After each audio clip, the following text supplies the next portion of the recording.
start with roll call. Director Carpenter, Present. Director Solano, Present. Director Crawley, Present. Director Bernstein. He's here. He's at the deli last long. Director I'm sure, there he is, Bernstein. there he is. Got something. Director Bernstein, I'm calling your name. You're And here. I am present. Thank you. Pledge of allegiance. And the flag's over here. Oh. Pledge of allegiance.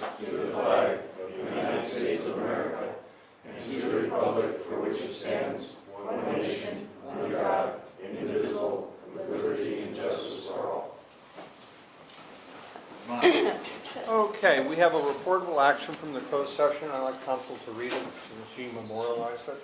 And my internet just failed, so maybe we can come back in 15 seconds. Just a moment.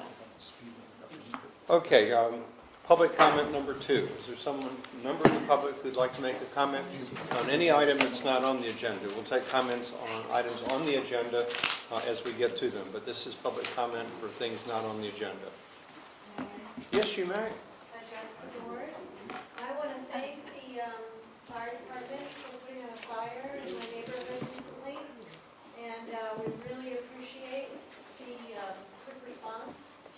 And In your neighborhood is? my neighborhood is Menlo Oaks District, Oh, which great. is just down the way, right Just down the close way. by, and thankfully, a nice young miner heard the fire and woke up and did something about it, and then that miner went out and knocked on the neighbors' doors to waken them about the fire. So I was very impressed. She wasn't a miner, I'd say her name. I'd like for her to be publicly acknowledged, and planning at my own homeowners association meeting to do that. But that's up to her parents. Great. So, Well, thank you for taking the time to come this evening and express your gratitude. yes, thank you. Thanks. Okay, Benevolent Associations report. Do we have one this evening? Report of the fire chief for discussion and direction. So directors, you have my report. I'm not sure if you have any questions, but there's a couple things I want to make sure that I clarified in here. One is we have Commander Wade from the town of Atherton here with us tonight, and there's an item on the consent agenda regarding communications, so I want to make sure you know that he's here. One of the things with the fiscal study, there is a correction to what I'd written when it said that Matrix had committed to sharing information incomplete with us. Actually, Matrix, and I'll let Chief Long clarify since he was dealing with them, it's a slightly different version based upon what I wrote that Dawn will clarify. So, just in the conversation when we wrapped up the meetings with individual members, they're talked to kind of correlate what the dollars that crossover are. The individual I did my wage mentioned that, hey, when we get this all together, we'll send it your way so you can get it reviewed and make sure that we didn't miss anything. Just inquiring as to where they were on that. Mr. Finn actually replied back, said that they were directed that they, Atherton City Manager, did not want any draft reports out there. They wanted it to go through their committee initial. So it was a casual commitment to look at the numbers, but at the end, that's where the chief was talking about advising him. He thought it was the whole report, it wasn't, but we're not going to look at it until it comes out.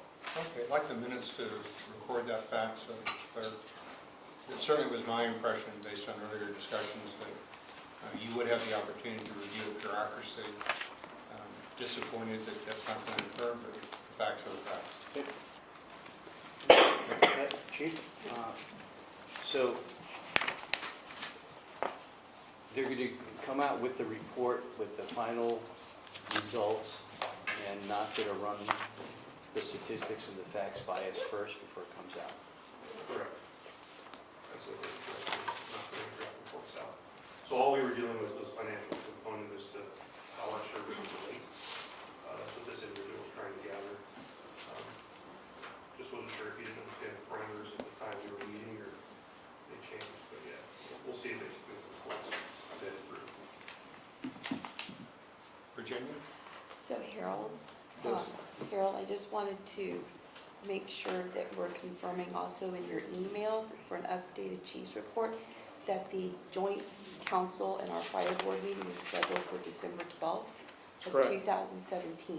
Right. So if that could be noted in the record, Michelle, just in case someone wants to attend that meeting, that would be great, because it wasn't in the physical copy of this. It was probably a last minute add-on, right? Yeah, actually, That's a the good town manager sent that over to me on, let's say Tuesday, Monday, as a reminder. And as I wrote you today in correspondence, we should by the next board meeting discuss what are items that we could share with them regarding, what would be on that agenda for the joint meeting.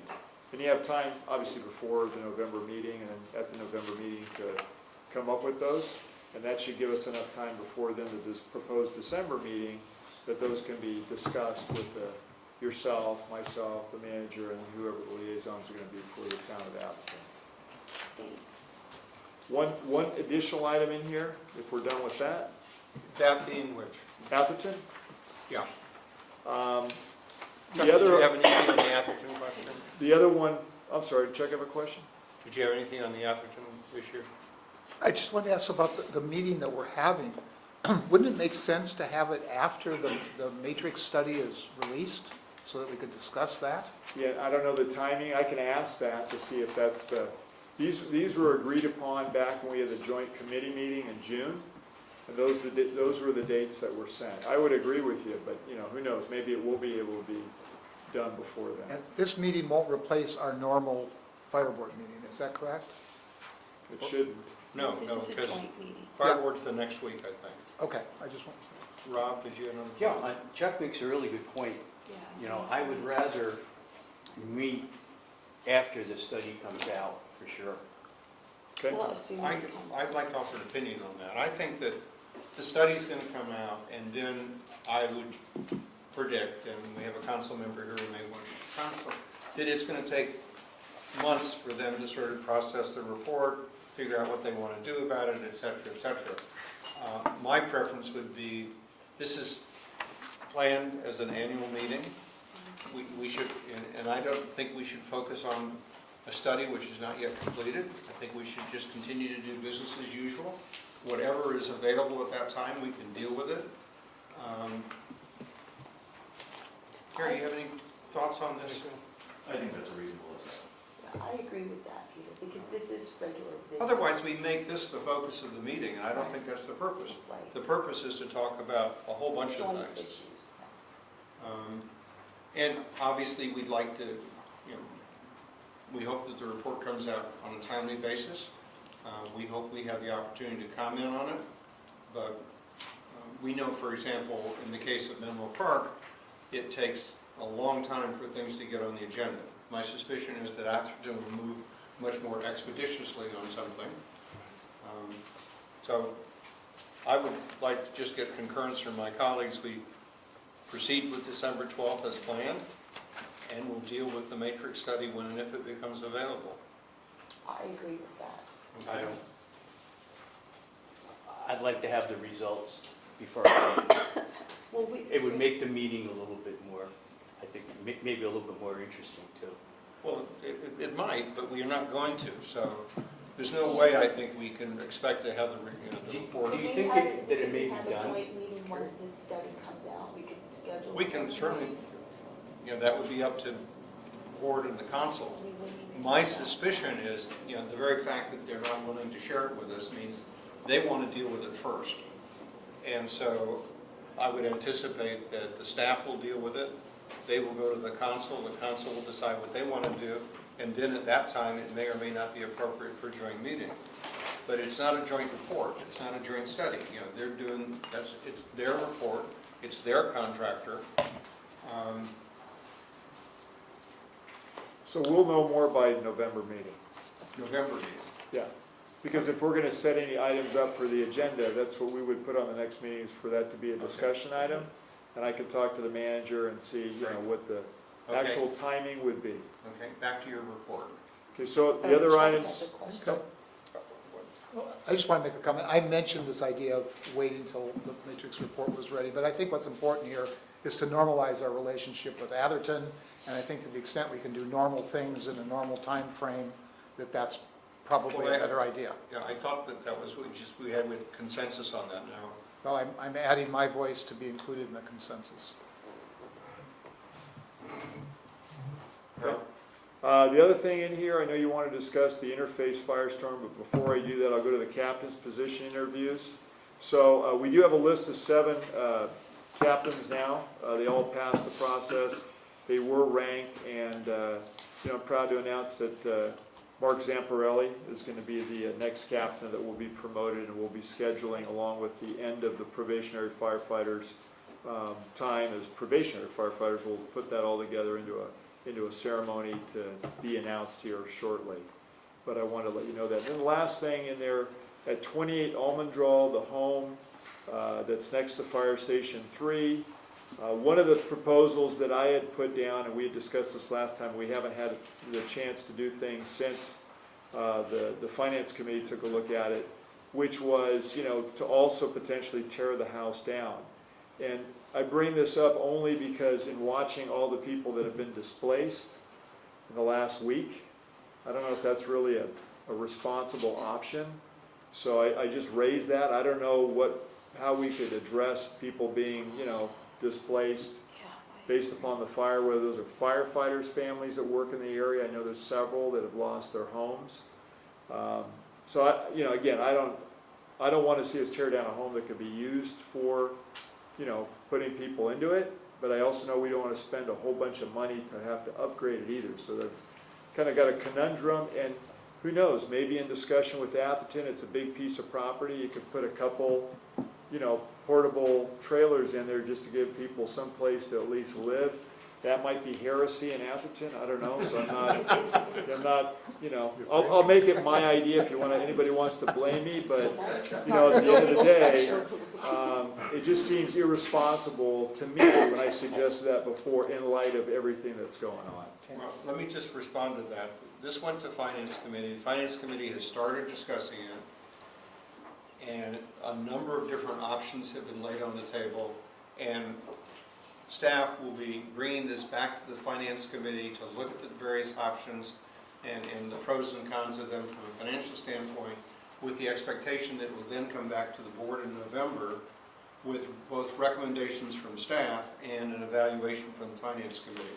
Chuck, your chair, is that fair? Yes, I was going to make that part of my finance committee Yeah, I know, I report, just but, want to yeah. close that loop now, so. So Okay. I'm going to add that on to the report that we would do, just because I'm sure, like all of you, every day you get to watch another heartbreaking story about people that were displaced, and whether or not it's firefighters, police officers, or just people that are going to be hard up on their luck. It seems like we could do something and not tear the home down. Who knows, maybe go beyond that a little bit too, if the town is willing. So. Okay. So let's back up to the other issue that you and I discussed, which is what are the implications for the fire district and the residents of the fire district of these wind-driven fires in the North Bay, and what kinds of things should we begin doing in light of that as a fire district? Well, we have 12 people now out there on the fire. We have 4 per engine company on 2 companies that are up there, and we have 2 others that are medics on the fire line. And then today we sent 2 additional personnel up that are operating drones over sites where fatalities are either suspected or have occurred, and they're helping document those sites from the air, which has been difficult because of signal and other things that they've had a hard time achieving today. The good news is they're working in conjunction with Alameda County Sheriff's Department, so it's a police fire operation. And the other good news is that we actually have side by side with them is Intel and DJI, both drone manufacturers, are working literally in support of those operations together, which, they're typically competitors, so it's nice to see through the agreements that we've had with them that they've decided to come out and support us, especially on the technical side, which is important, and work together, which is, I think a great kind of milestone of everybody working towards a common purpose. That said, to what you've raised, my first thing would be, a fire that occurred in the middle of the night and all the complaints and concerns about notification. In many cases, again, I don't know, we don't have an after-action report, but from what we're hearing, there's got to be a better way.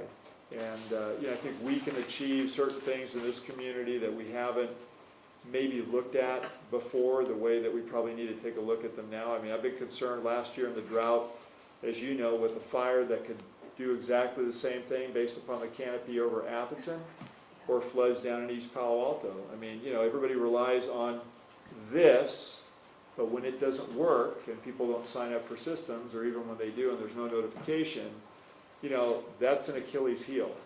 And, you know, I know that the siren system that we've installed up on Walsh Road probably could be improved, and maybe there's a better way to have a network of that just as a backup. So, I mean, there's kind of a multifaceted approach, but, you know, not to scare anybody, but the reality is if you don't think it could happen here, I think people would be wrong. And this is the first time we've seen a municipal, you know, city with level ground and a fire that literally whipped right through it. So, you know, wind-driven fire, once you essentially, you know, like Mrs. O'Leary's cow in Chicago, kick the candle over, you know, watch out what can happen next, especially if it's wind-driven. And, you know, I was impressed in some ways by what they did, but also depressed when I saw the fire chief and the look on his face, because I could only imagine, you know, being bested by a fire like that where, you know, you've lost a good portion of the community. I mean, hundreds of homes, businesses, people displaced, businesses that are out of business, people that aren't going to be working anymore. I mean, it's tragic on a lot of different levels that I'm sure are going to be studied for many years to come.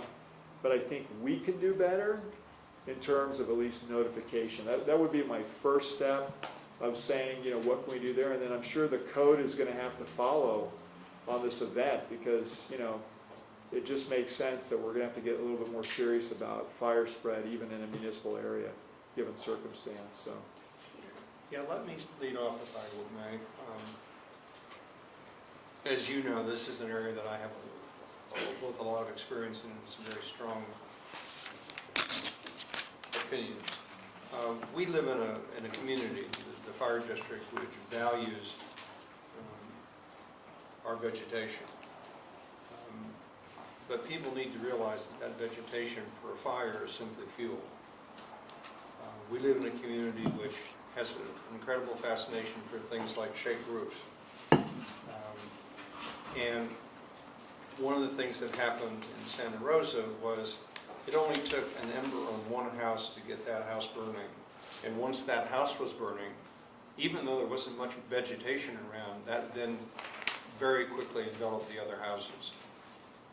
And I think we as a fire district need to make sure that people understand the inherent risks of living in a community with a heavy fuel load. Certainly in the area that I live in, Lindenwood, if a fire were to start in the Menlo Atherton corner of Lindenwood and was wind-driven, it would very quickly spread to the entire neighborhood.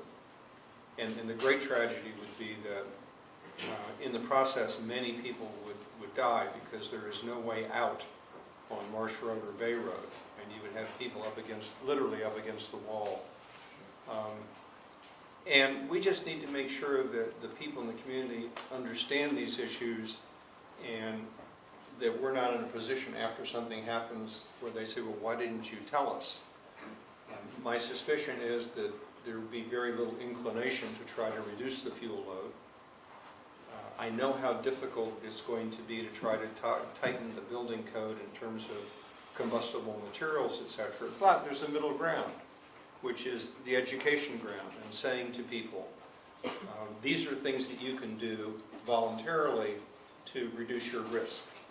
You know, for example, even under the existing code for fire sprinklers are required in attics. And if you looked at some of the video from the Santa Rosa fire, you would see a house that was basically in this ember stream, and the house was untouched. And then suddenly the whole eaves of the house lit up with fire. And the reason for that is that by code, attics have to be vented. So there's a vent on the top and there's vents underneath. And if the vents are not properly screened, the embers go into the attic combusts, and then the house basically explodes from the inside. So one of the things that we can do is perhaps provide better guidance to people as to how to deal with soffits and vents. One of the things we can do is to say, hey, when you're re-roofing, you know, here's some options you ought to look at. And we're not saying you have to do this or you have to do that, but you just should make intelligent decisions. With our sprinkler code, for example, attics have to be sprinkled, so that if embers were to go into the attic of the sprinklered home, and the attic were to catch fire, the sprinkler would come on. And we have, for example, a weed abatement program, and our definition of weed abatement is, I think, pretty narrow. And that's probably something we might want to look at and say, well, you know, when we're abating, are we just going to abate weeds, or are we going to say to people, if you've got very heavy vegetation, for example, we have a home up in the mountains, and it falls under the jurisdiction of both the Forest Service and CAL FIRE. And they come around and do inspections, and they want a 100-foot clear zone. And there's no ambiguity about it, there's no negotiating about it. You know, that's just simply the requirement. I don't think we would ever get away with putting 100-foot clear zones around the homes in the district, but at least people should understand the risks that they are accepting by having a very heavy fuel load as their form of visual pleasure. You know, because that visual pleasure becomes suddenly basically nothing more than calories for a fire. Peter? Rob? And you had some personal experience with this fire. Oh, yes, I did. A friend of mine had retired on Sunday night. We attended a dinner in Glen Ellen, and we were staying at a hotel in downtown Glen Ellen, and we got evacuated about 3 o'clock in the morning, so. When you say you got evacuated, I mean, that's the important, you know, it goes back to, Oh, You- like you didn't get banging on the door. evacuated. Yeah, banging on the door. you woke up, you smelled smoke. Right, right. Luckily, they didn't have an air conditioning unit. There's a problem with it, so we had an exhaust fan. And the exhaust fan was blowing smoke into the hotel room. It woke us up. So. And the personnel that were inside the hotel fled. And we were left there kind of to go on our own. So firsthand, we had a little bit of an experience. So it's interesting to be on the other end. So. Junior? So I want to just piggyback on some of the things that you said, Peter, because I live in an area where there's a lot of, probably more open space in that West Menlo area, and I'm thinking about that Sharon Hills Park on Valparaiso, which is pretty much dry almost the entire year unless there's a rainstorm, and then it gets green and it dries up again. But this Walsh Road notification system that you touched on, Harold, is not a bad idea, because that area in Sharon Hills Park along Ottsholl, which spans like the whole north section of Ottsholl from Valparaiso, goes back, if you go further back on Ottsholl, that hits, what is the name of it, Tallwood, which hits Walsh Road. Right. And so, and there are homes back there that, I mean, some people you would never even see the homes. So all of these precautions that we could take for our district would be a good thing, I think, especially since you just never know. I mean, a bit of that fire. Oh, the other thing I wanted to address is I live near that the Alameda fire at Harkins, 3618, that fire that happened in the apartment building on Alameda. And my understanding is that some of that was caused, or most of it was probably caused by cigarette butts being thrown around on the roof because the construction, there's so much construction going on in our neighborhoods right now that I just think if there's anything that we can do to get people more aware of those types of dangers, that we should be able to at least curb that. I mean, who knows? You just never know. But I don't even, did y'all even find out what caused that fire at 3618? Yeah, no, I know that was reported, but that's not what they have settled on. I know they kind of looked at that, but that's not at this point what they determined the cause to be. The other thing I would say too, to what you're bringing up, I mean, we get a lot of criticism at times with the number of resources that we send to a fire call.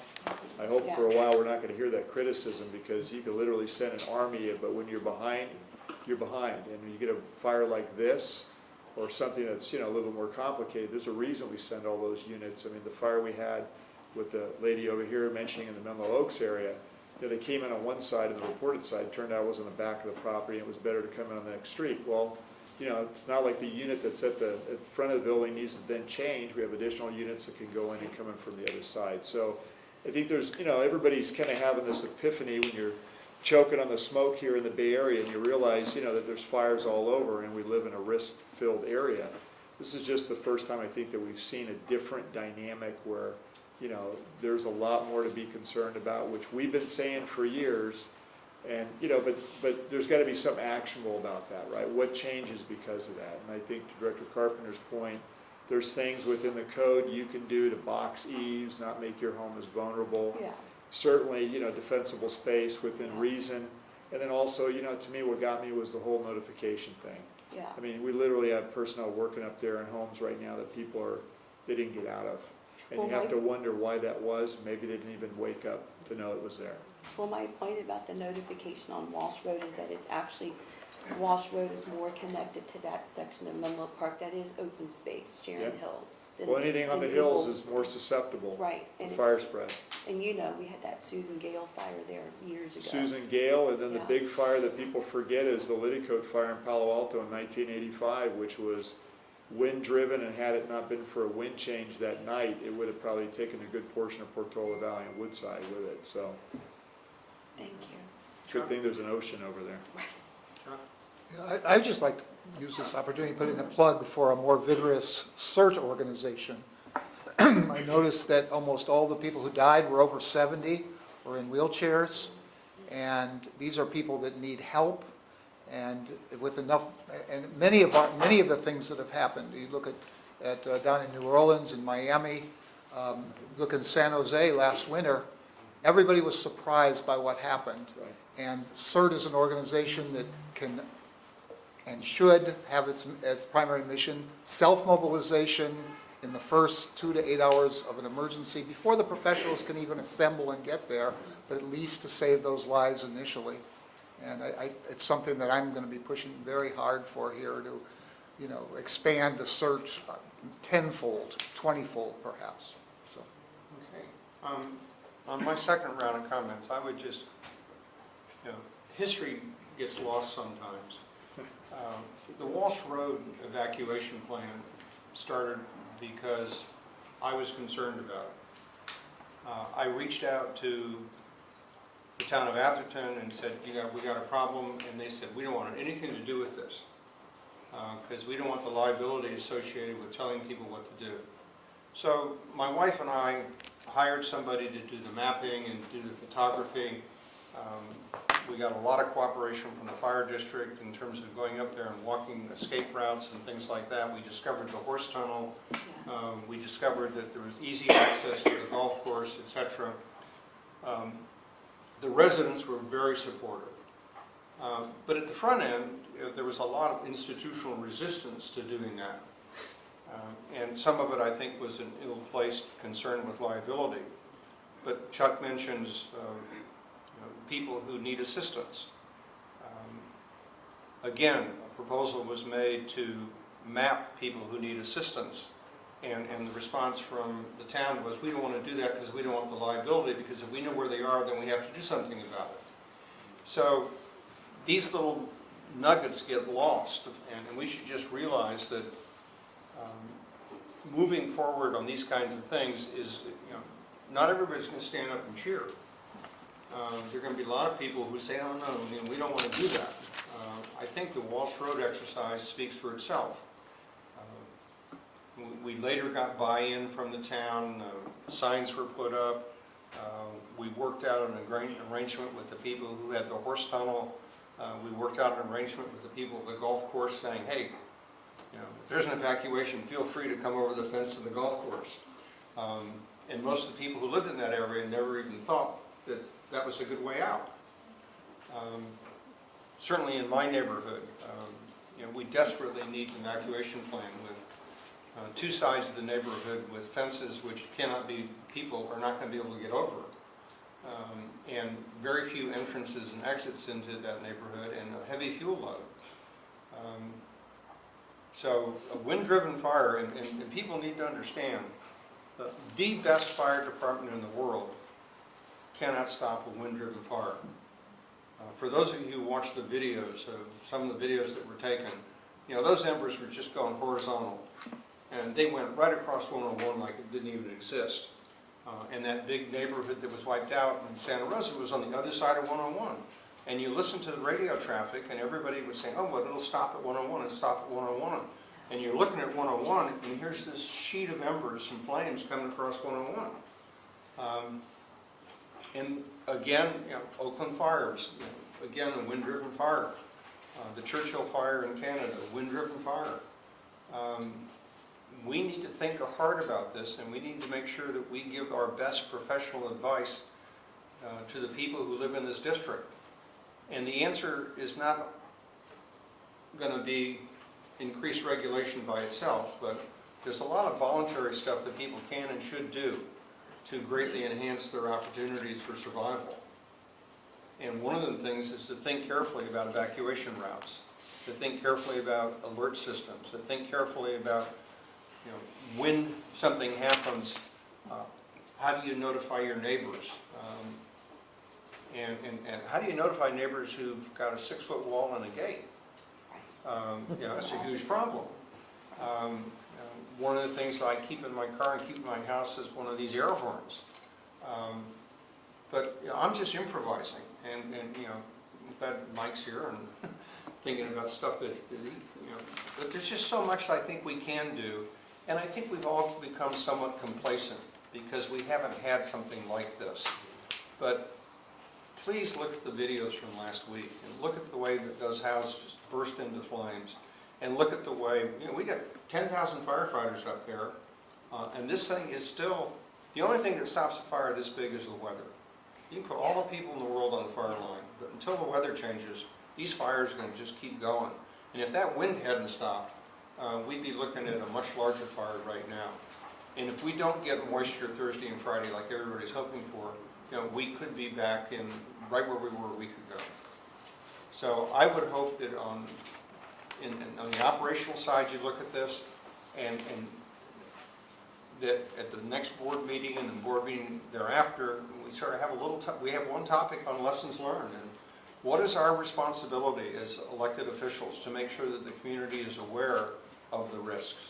What's our responsibility to let people know the things that they can and should do voluntarily? And what code changes do we want to begin contemplating? So Other comments from my colleagues before we leave this subject? Obviously, I feel passionately about it because, you know, I've been in front of these big fires and I know how, you know, it's an experience you just don't ever want to go through. But the illusion that somehow someone's going to stop it, it isn't going to happen. I agree with that. So in the next meeting, we have, you know, as a presentation, we'll do an update on the hurricanes and the responses that we had to those, and then also a response or a little presentation on some of the fires that we responded to. It's been a busy year with floods, fires, hurricanes, and earthquakes, and it's not over yet. So if we get pestilence and something else, then I'm going to be, I don't know what I'll think about that, but it won't be good. So it's been a busy year. Last couple things in here, to your point on this, was we've responded, it's in your packet, the SamTrans, the Dunbarton Transportation Corridor Study. Originally, there was discussion that we would be involved with that. We were not involved with that, sadly. So there's a lot of comments that I made regarding, you know, how the fire district could get around, especially because what we're dealing with is essentially gridlock traffic every single day where we're driving down the roadways the wrong direction, and it gets into how do we even move around in the fire district. So, you know, I appreciate that they did the study, but it's like the CCAG 2040 study for the San Mateo County Transportation. You know, we've offered a lot of comments in there as well to try and work and partner. And in every one of these studies, what you find out is they don't ask police or fire what we think. Maybe that's convenient because we don't usually, you know, think the same way of adding in some of these amenities to then reduce lane size or the number of lanes, so it further constricts, congests, and creates problems of cut through throughout the entire district. Last thing here on, actually two things. We met with Facebook. Facebook has showed us now a model of, you know, what they propose to do in the future. As you can see there, I was kind of stunned by the actual numbers that, you know, within the next decade, they'll reach somewhere between 40 and 50,000 employees here in rent and campuses that they'll be creating. Some of that will have people that will live in there as well, as everyone's been reading. But just the size and scope of population of the Facebook, you know, company is pretty amazing when you think about they came to town with about 1,800 people. The last one is we had hoped to have the Stanford properties, 500 El Camino, and 2131 Sand Hill projects before you this evening. That did not get finished up, but Stanford was a good partner. We did go in and talk to them about these projects. They have agreed to pay impact fees, and we're working to bring that agreement back to the fire board. But we just couldn't get it done by tonight. Yeah, and I would, again, just for purposes of the record, you know, this is a development within the jurisdiction of the City of Menlo Park. The City of Menlo Park was the designated lead agency. The designated lead agency did a superb job of looking after its interests, totally ignored the interests of the fire district. And basically, we had to then go work with a developer, and that interaction was totally dependent upon the goodwill of the developer, who could have just said, sorry folks, you know, we've got to deal with the city. The city says that this huge project's not going to have any impact on you, go away and leave us alone. To Stanford's credit, much like to Facebook's credit, they both stood up and said, yeah, we understand we're going to have an impact on you, and we're going to try to find some way to acknowledge that. It's unfortunate that as a lead agency, the City of Menlo Park consistently ignores the impact of these projects on the fire district, and I think it's a great credit to the staff and particularly to the assistance of Tim from Myers-Navik and Lauren to negotiate these agreements with these developers. But we go into those negotiations with a very weak hand, because these people basically have received approval from the city, and there's literally nothing we can do other than try to appeal to their good nature and good citizenry. And fortunately, in the case of Facebook and in Stanford, they're responsive to those appeals. So that's my report. If you have any other questions, happy to answer it. Rob, any more questions? Just, I attended one of the Dunbarton Transportation meetings that was over at the Kelly Field area there, the Yeah. senior center. And one of the proposals that they had spoken about that was brought up by the group, I mean, not the actual people that were actually putting it on, but the people from the group, were talking about a center turn lane, the way we had talked about the center turn lane over on Middlefield, to have that to be a pass-through lane to turn, or for emergency vehicles, or if they could commandeer something, having a third lane during rush hour. So that was one of their proposals that they brought up, but I didn't see it, you know, in any of their final documentation. Yeah, they're not done. No, I just so mean, it you was know. discussed, I know, because I was there, but Right. I didn't see it at the. The ink's not dry according to them. I've called to make sure they got our comments. They're obviously gonna, have a meeting, take all the comments that were put in there, and we'll see where it goes next. But to your point, center lanes are great for fire apparatus because you can get in, you can drive down like we do on Willow where we can access that way. But it does take space. And, as I suggested in that letter, you could also run the buses in there if you needed to do that. So Well, that was also their suggestion there's too. different ways to do all kinds of Right. things. So that center lane was an option that they. Even the traffic preemption they've proposed for the buses to have, I mean, God forbid, but all of us, in the county, the buses, the fire trucks, the police cars all have one common, traffic preemption system that, would be a lot less expensive for every agency and work in every jurisdiction. But, I keep bringing it up, but I still don't see it, happening anywhere. And it's ironic that it's happening for buses and not emergency vehicles. So, again, I'll just keep being the chief that bugs them, but And you gotta realize, that doesn't happen in city departments, because you work for a manager, has different departments, like a transportation department, so they tend to silo within their own, communities of consultants and in that world of transportation, and then public safety somehow gets overlooked. And again, I don't think we always say the things that people like to hear either, so. Because I don't like to say, I hate to told you so, but sometimes I say, hey, I had to tell you that, Thank you. You're welcome. Virginia, do you have other Just a comments? quick update, Harold, to your report on the County of San Mateo portion. Actually, the Board of Supervisors today just voted to lower the speed limit on Santa Cruz up to Sand Hill Road. So instead of reconfiguring that area, which some of I think the cycling community they wanted, I think the Board of Supervisors really, they saw the importance of having that open for at least public safety. I mean, I know that we were at that meeting, and I'll talk about that in my report, but just an update, that was approved today for 25-mile-per-hour speed limit. Chuck, anything else? Yeah, I just would like to request, Chief, that we agendize 2 of these items for a meeting, a discussion. I'm talking about the Ravenswood Rail Crossing.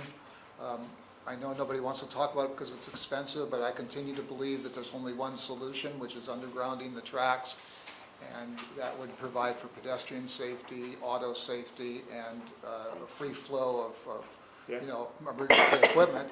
It's also potentially true out there with the Dunbarton corridor, where they're talking about a rail crossing out there, and it would be potentially very disruptive of response times were they to put that in there at grade level. I mean, it's already so badly congested that to add delays for rail crossing would be disastrous to it. So I'd like to be able to have that discussion here and talk about it in advance of plans being made.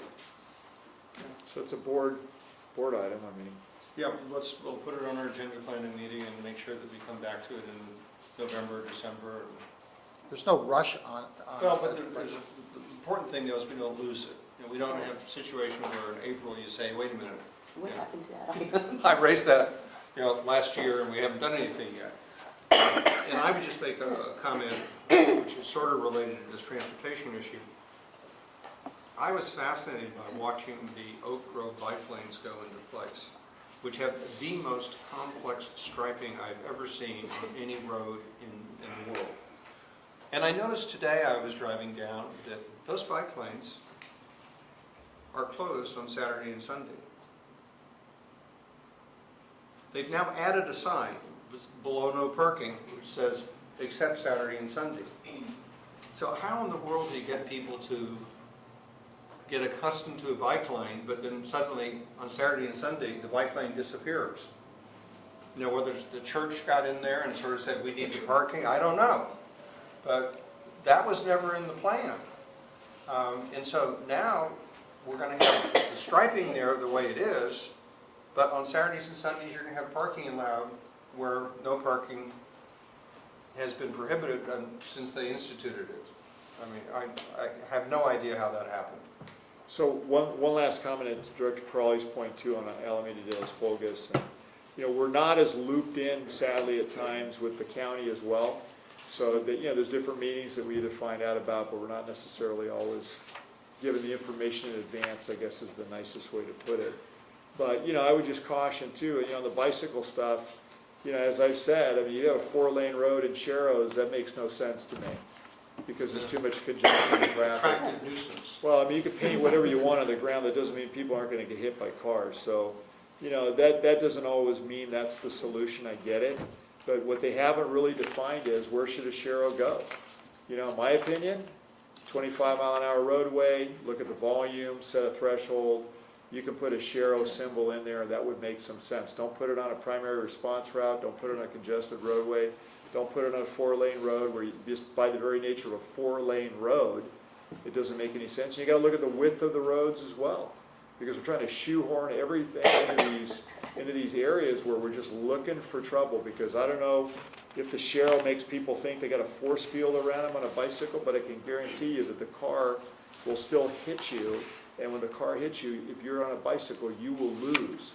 And that's the part that, I look at people now on the shared streets as if they think they're in the Netherlands riding a bicycle. This is not Holland.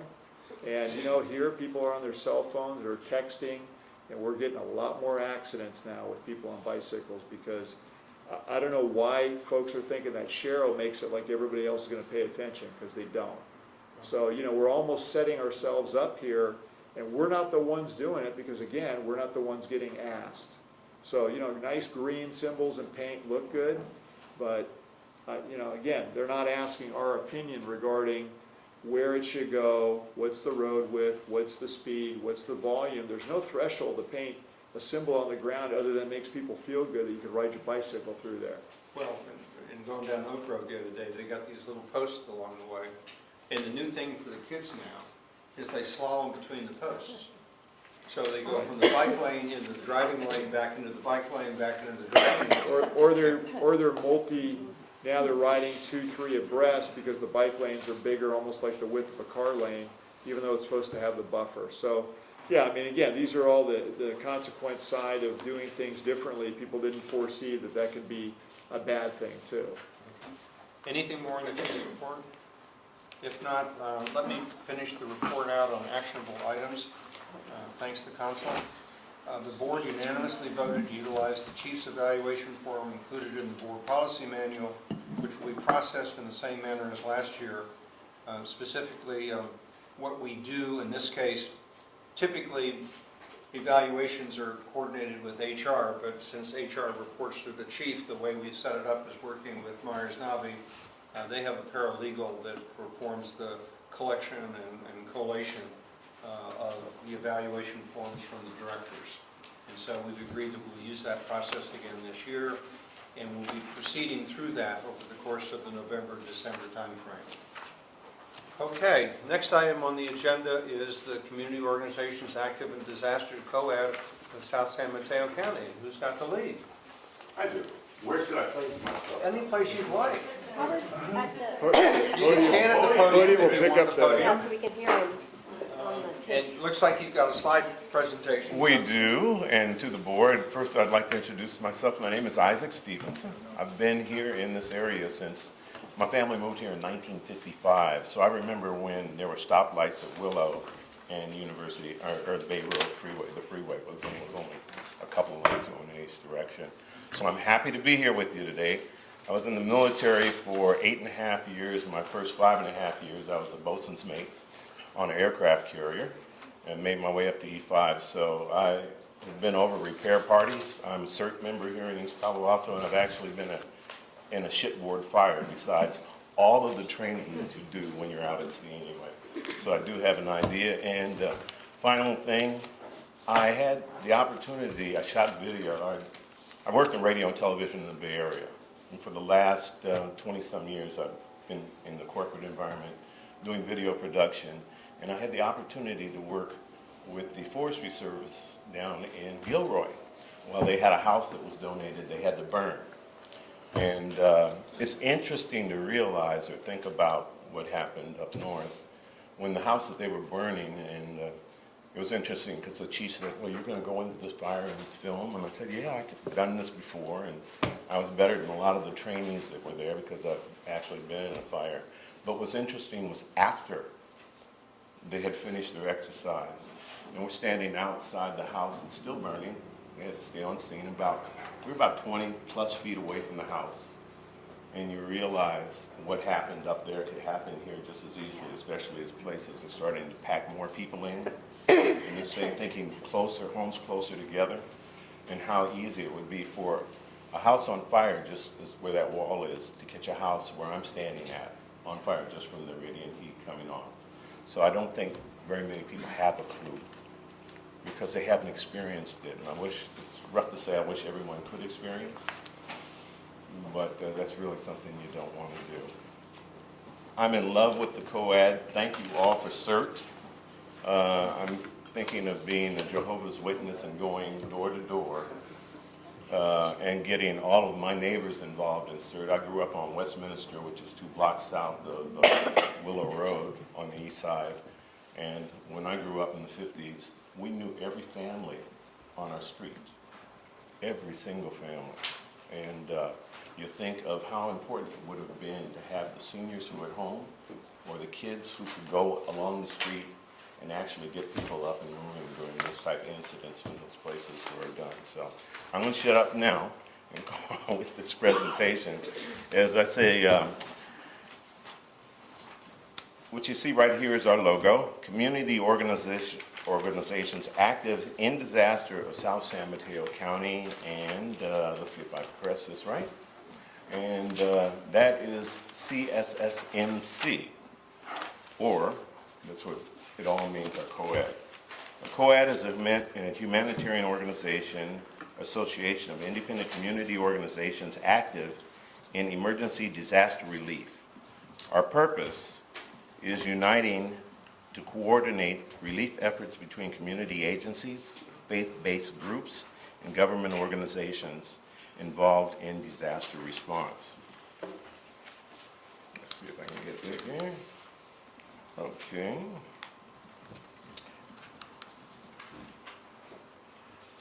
A COAD is or did I get there? Yes, okay. Let's see, I didn't do the slides like this lovely lady did, so I'm trying to figure out how they all go.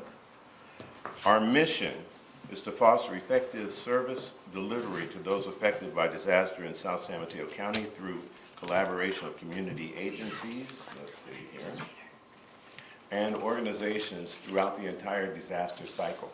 Preparedness, response, let's see where I'm at, relief, recovery, and mitigation. We are not a service delivery organization.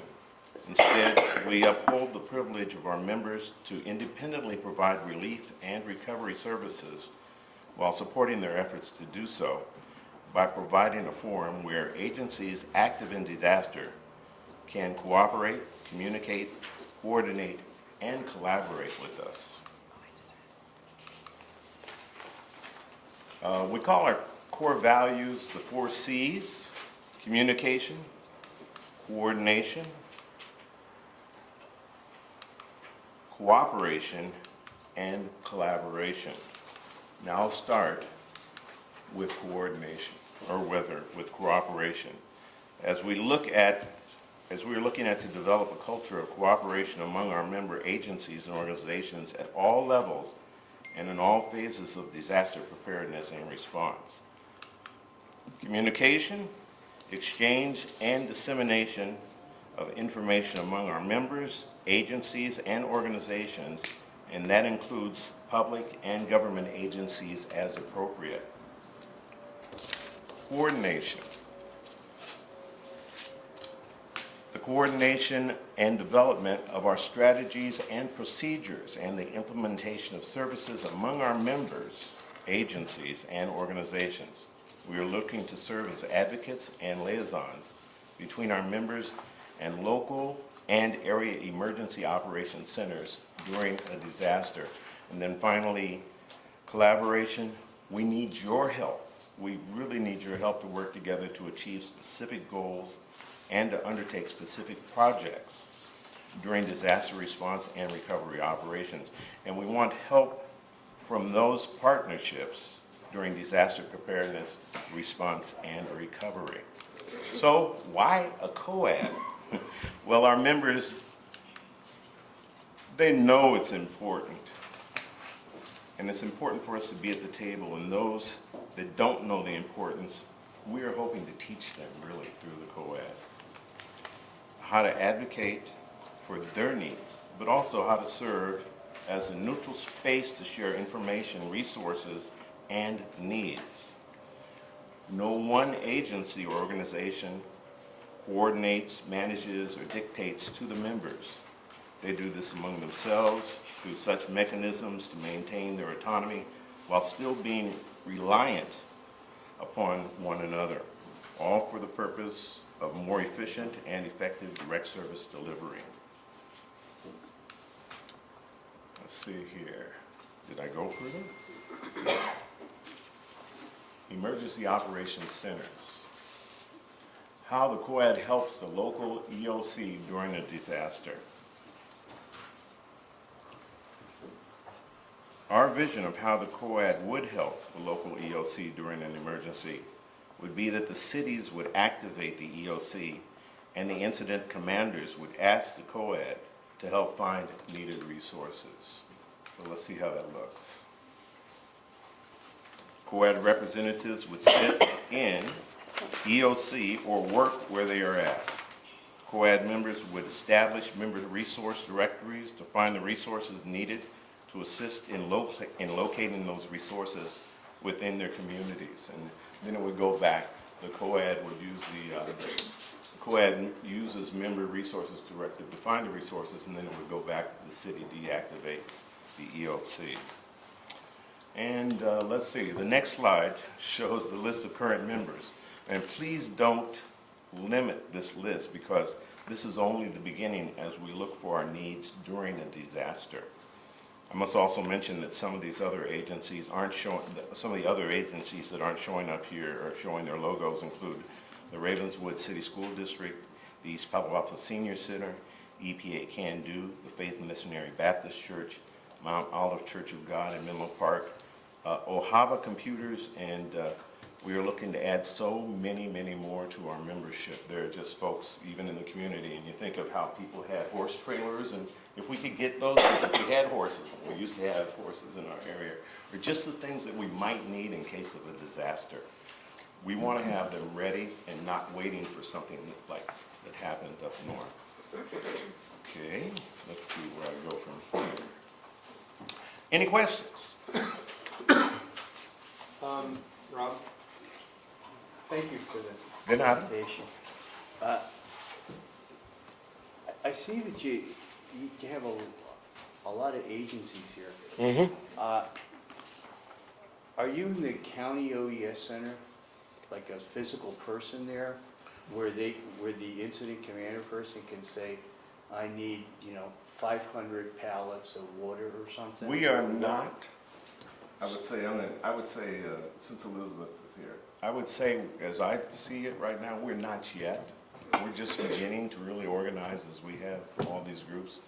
And as we've had our meetings, I think people would know the importance of a COAD, but again, I also think we don't know the urgency of needing it and when. I keep even thinking in terms of CERT, that, and why I was saying I want to become a Jehovah's Witness for CERT, going door to door, because like North, I don't think folks can realize how dangerous the situation actually could be and how quickly it could turn into something like happened North. That's what I was trying to see, how it fit relative to an emergency operations center where you're going to need those resources.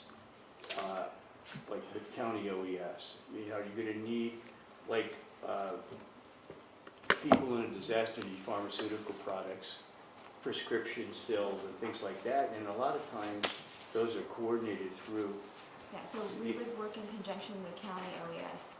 So whenever a city activates their EOC, they have to activate the county EOC, because we can't, we would report to the county, so the county would be coordinating still as the Office of Emergency Services, and the county is a member of the COAD, and so they could call upon the COAD to send either a representative to their EOC, or the city could have them in their EOC, or they could just be a resource for them to say, we can't find these supplies, can you help us to allocate these supplies? And then the COAD would use their membership and help allocate those supplies, if that answers the question.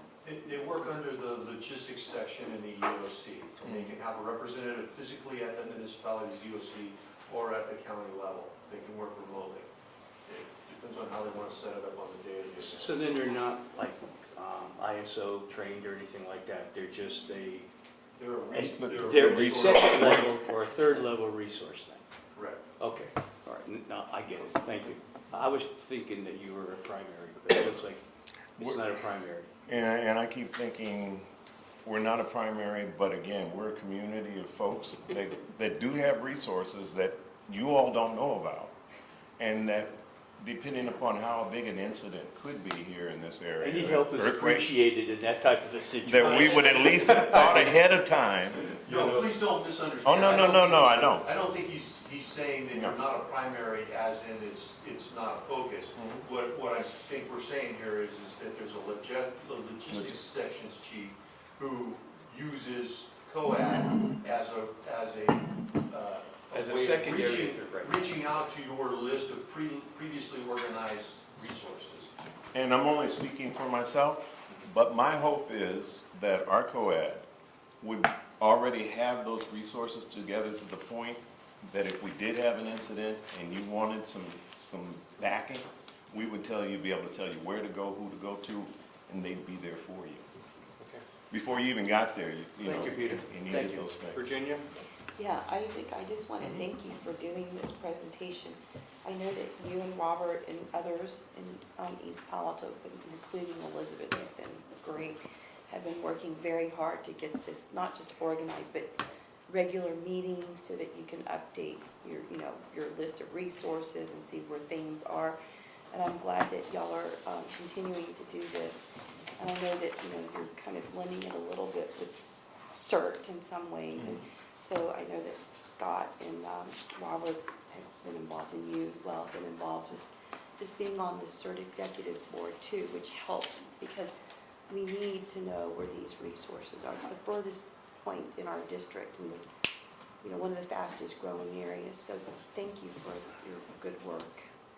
And to Elizabeth as well, who's Chuck? been great. Yeah, I want to make another plug for CERT here. I know that the district has an EOC that's apparently a backup or could be a joint EOC for our jurisdictions. And I requested information from the chief today about this and was informed that CERT has no place in the EOC, and I would just make a request that you consider that. I think CERT, what I think its most important mission is to do community assessment immediately after a disaster and to be able to provide information in a timely manner to the professional organizations about where the needs are and what's going on. And I think the location of emergency equipment, backhoes, all kinds of things like that is something that CERT can do very well, and they ought to have a place in the EOC. They ought to know the code. The leader at least, or leaders, could go there and participate and stand right next to the people who are coordinating it from a professional level. I just think it's important that we marry both the professional arm and the volunteer arm of our community. Okay. First, I want to thank you very much for the initiative you've shown. I think that there's a huge dilemma here, and remind me later on, and I'll share a report that was done years ago on islands in the Caribbean, which ones did well in a hurricane and which ones didn't do well and why. And I think a community organization was the reason that made the difference. The quandary that I think I'm in, and I suspect other people, is that on the one hand, we have these incredibly professional organizations in terms of police departments and fire departments who are exceedingly well trained, who practice constantly, who have protocols and understand how they do things.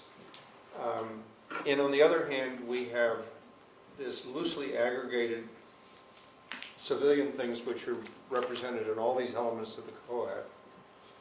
It's often said that you play the game you practice. And the problem is that we don't practice bringing the professionals and the volunteers together on a regular basis.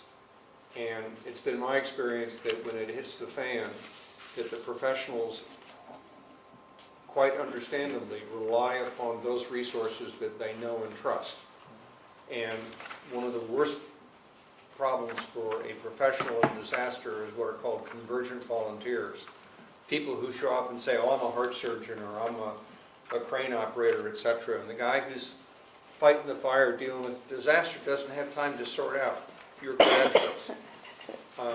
So we have a long way to go to figure out how to bring these two pieces together, but we've got to do it.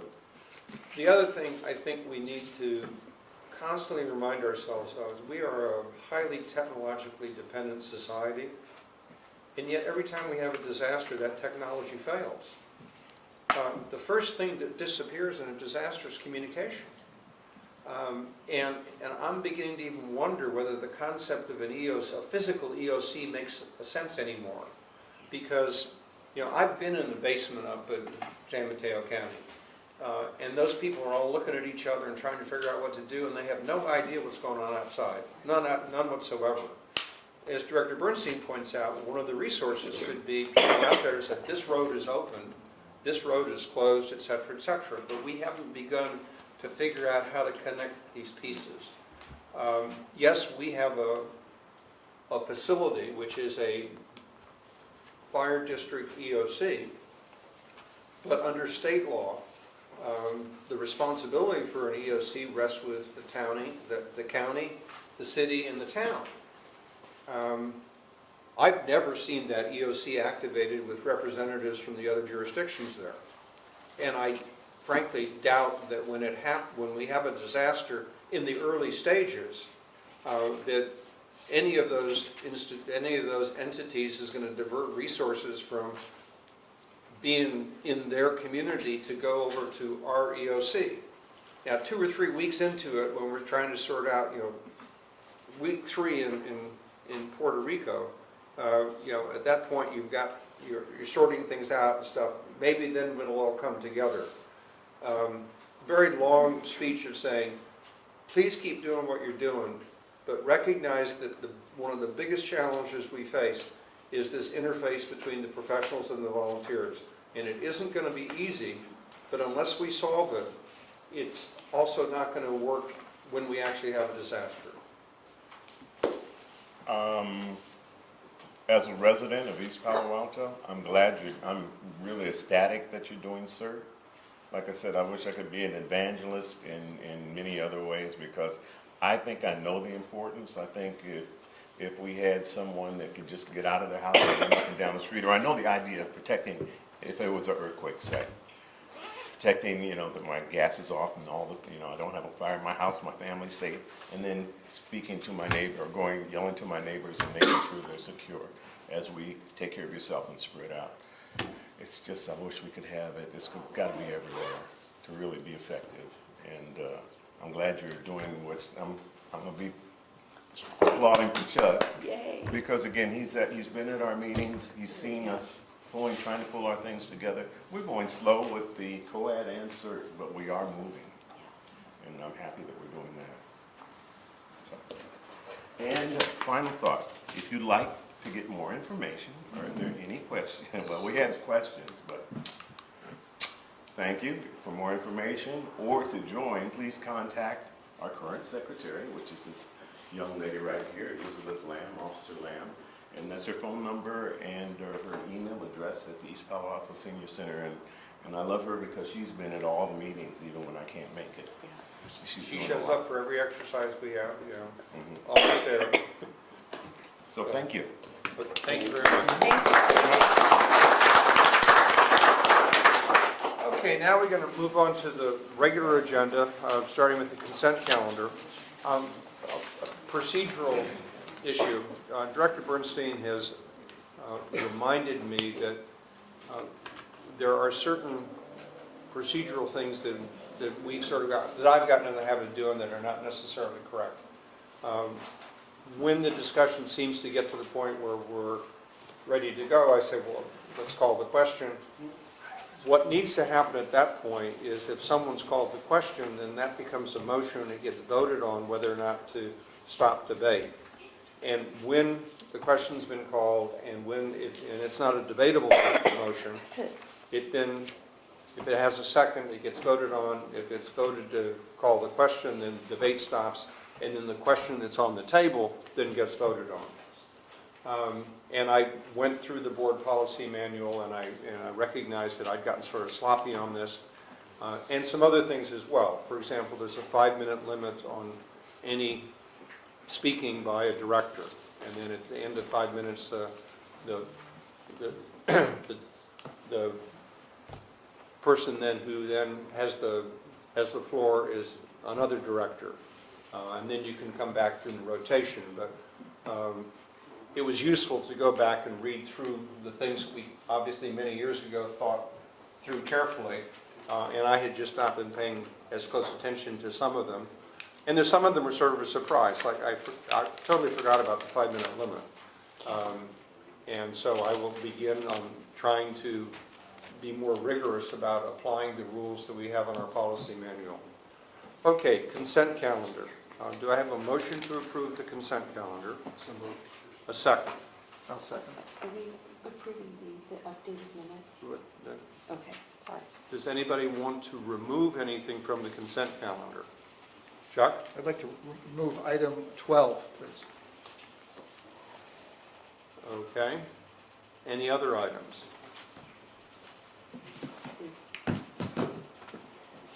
Do you want to remove? Yeah, the minutes from the number, which is item 6, just because. Okay, item 6. So now the motion is to approve the consent calendar except for items 6 and 12. All those in favor of that motion? Aye. Okay. The next item then on the regular agenda is item 6, which is to approve the minutes of the September 19th meeting. Is there a motion to approve?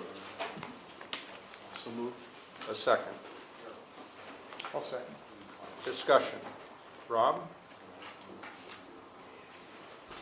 You can pass, I'll come back to you again. I think Virginia.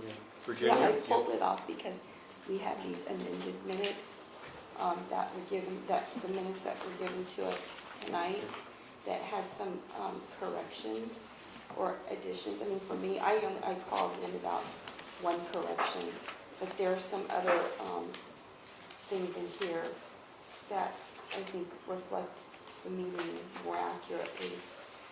And so that's the reason I'd like to vote on these amended minutes. Okay. But the motion is to approve the current minutes, right? The motion is to approve the minutes as they've been presented to us this evening as a desk handout. And that has some red line changes in it. Okay, yeah, so these are, okay, Yeah. Okay. yeah. I don't know if the public has it, that's why I wanted to. I think they're on the back. Typically, Michelle makes them available to people who walk in. Right. Yeah, thank you. So moved and second. So there's any further discussion as the minutes as amended? Okay, all of those in favor? Aye. Done. Okay, now moving on to item number 12. Memorandum of understanding with the town of Atherton regarding installation use of police communication direct district fire stations 1, 2, 4, and 5. So moved. I'll second. Okay, discussion. Rob? We've talked about like different towers, like American Tower, that would be available, but I think this probably serves our purpose better between the town and ourselves, so. Virginia? Now, I just want to thank the chief for working with the town manager and probably the police chief to get this, I guess, more formalized. And Commander Wade, who's here, Yeah, so I think sitting this- patiently. Thank you. Thanks, so thanks for moving forward with it. I think it's a good collaborative effort too, so. Yeah, and as I we're moving answered forward. before, Positive, it's a similar agreement that we use with the city of Menlo Park. yeah. Thank you. Thanks, Chuck? Bob. Actually, that was one of the questions I asked to have this pulled off, just to ask the question. You said it's essentially similar. Is there anything different than the MOUs we have with any other agency? No, in fact, that MOU that we established with the city of Menlo Park memorializes essentially in a more formal format what had been done before with handshake deals. So, Atherton equally had, communications on fire stations that was nowhere in any written document. And so we used the same agreement we had with Menlo when they came and said, we'd like to modify and improve. No cost to them to do that, their own cost, obviously, to put the equipment in, but to use existing resources that we had, because it's an improvement for the community and public safety. So there's a partnership in that. So there's no additional legal fees to generate an agreement, other than, legal did look at it. But they've, it's the same thing that we've used before. I just had one comment, and it doesn't merit lots of discussion now, but I think in our MOUs and virtually in all of our agreements, I believe that we're an agency that is reasonable, and I think we should put in a provision for attorney's fees in the event that these items have to go to either arbitration or go to court to recover our attorney's fees. And so I'd like, I don't know how to affect that, but I'd like to see, rather than, we spending a lot of money on legal in a way, and I just think that in a case where we had a legitimate dispute, that we ought to, we shouldn't look at our legal fees as being the barrier to pursuing our interests, and that we could collect those legal fees in the event that we prevailed. And so anyway, I'd like to explore those options. And a couple comments, one of which I think it's fascinating that the agreement acknowledges the importance of Station 1, 2, 4, and 5 to provide coverage for the town of Atherton. And I think there's an important message there. Noticeably absent Station 3, which is in Atherton. These are all non-Atherton stations, and yet for the coverage that they want, they need to use these other stations. And I'm all for that, and I just think it's important to recognize that. What I'm concerned about is that both in this case, and it's been raised, the Menlo Park case, is reciprocity. We are the ultimate good guys. Come to us, you want something, we'll give it to you. Have we got any understanding with the town of Atherton, or, for example, with the city of Menlo Park on their new antenna, that we're going to have any access to it? When the town of Atherton builds their town center, are they going to put up an antenna there, and will we have access to that? So I'm all for doing this, but I just hope that when we turn around and say, hey, we'd like access to your facilities, that we're going to be, we won't sort of be met with a cold shoulder, and maybe you can provide some light on that. Has there been any discussions about reciprocity? So the short answer to reciprocity is no, that has not been discussed. In the case of Menlo Park, they're actually, the antenna that they're installing now, that they finally approved, helps us because it takes their communications. We no longer have significant communications out of this facility because we don't have a dispatch center out of here anymore. So the thing that still hampers us is to rebuild this facility. We can't rebuild it without taking down the City of Menlo Park's police communications. So it's important that the police department then moves it, or what they're planning to do is move it back to their own facility. So just know that's a good thing that they've taken that on. They're going to move it, and we can then move forward with rebuilding the facility, because currently that's an impediment. Atherton equally, we'd have to make some accommodation for that. We would do that. But to Station 3, that's just because it's not in a good location. There's no infrastructure there.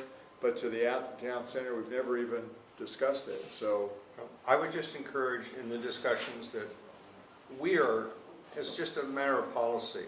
We will do whatever we can to help another agency, but we would like an understanding, not necessarily in the agreement, that there will be reciprocity. For example, with the City of Menlo Park Tower, it may just turn out that when that thing gets erected and we looked at it and say, if we had an antenna there, it'd give us good coverage, or if we made sure that they made provisions for a ham antenna on there like we did on Station 2. And I don't want this agreement to be changed, but I do want to send a message to our partners that a partnership is always two-way, and we're glad to do this, and we just hope that when the time comes that you'll be equally supportive of what our needs might be. no, and I think it's a fair point. I don't want to speak for Commander Wade. I mean, we've not had those discussions. I think the way we've approached it is there's no fee. It makes sense. We have both served the same community, so I don't know why there wouldn't be. I don't know why there would be an issue. And Station 2 is an example. When we built the monopole, it was an expensive undertaking. But right now, I don't know if I think I shared with you that that's the only communications tower that we can actually listen to what's going on at the Northern California, the fire activity, because of that tower. There's nothing else that actually hits up the bay so we can listen in on communications at that fire, so. It's all By the about way, do you location. have any, I don't want to put you on the spot, but don't hesitate to, if you can enlighten us on these issues, it'd be helpful. And if you want to stand silent, that's okay.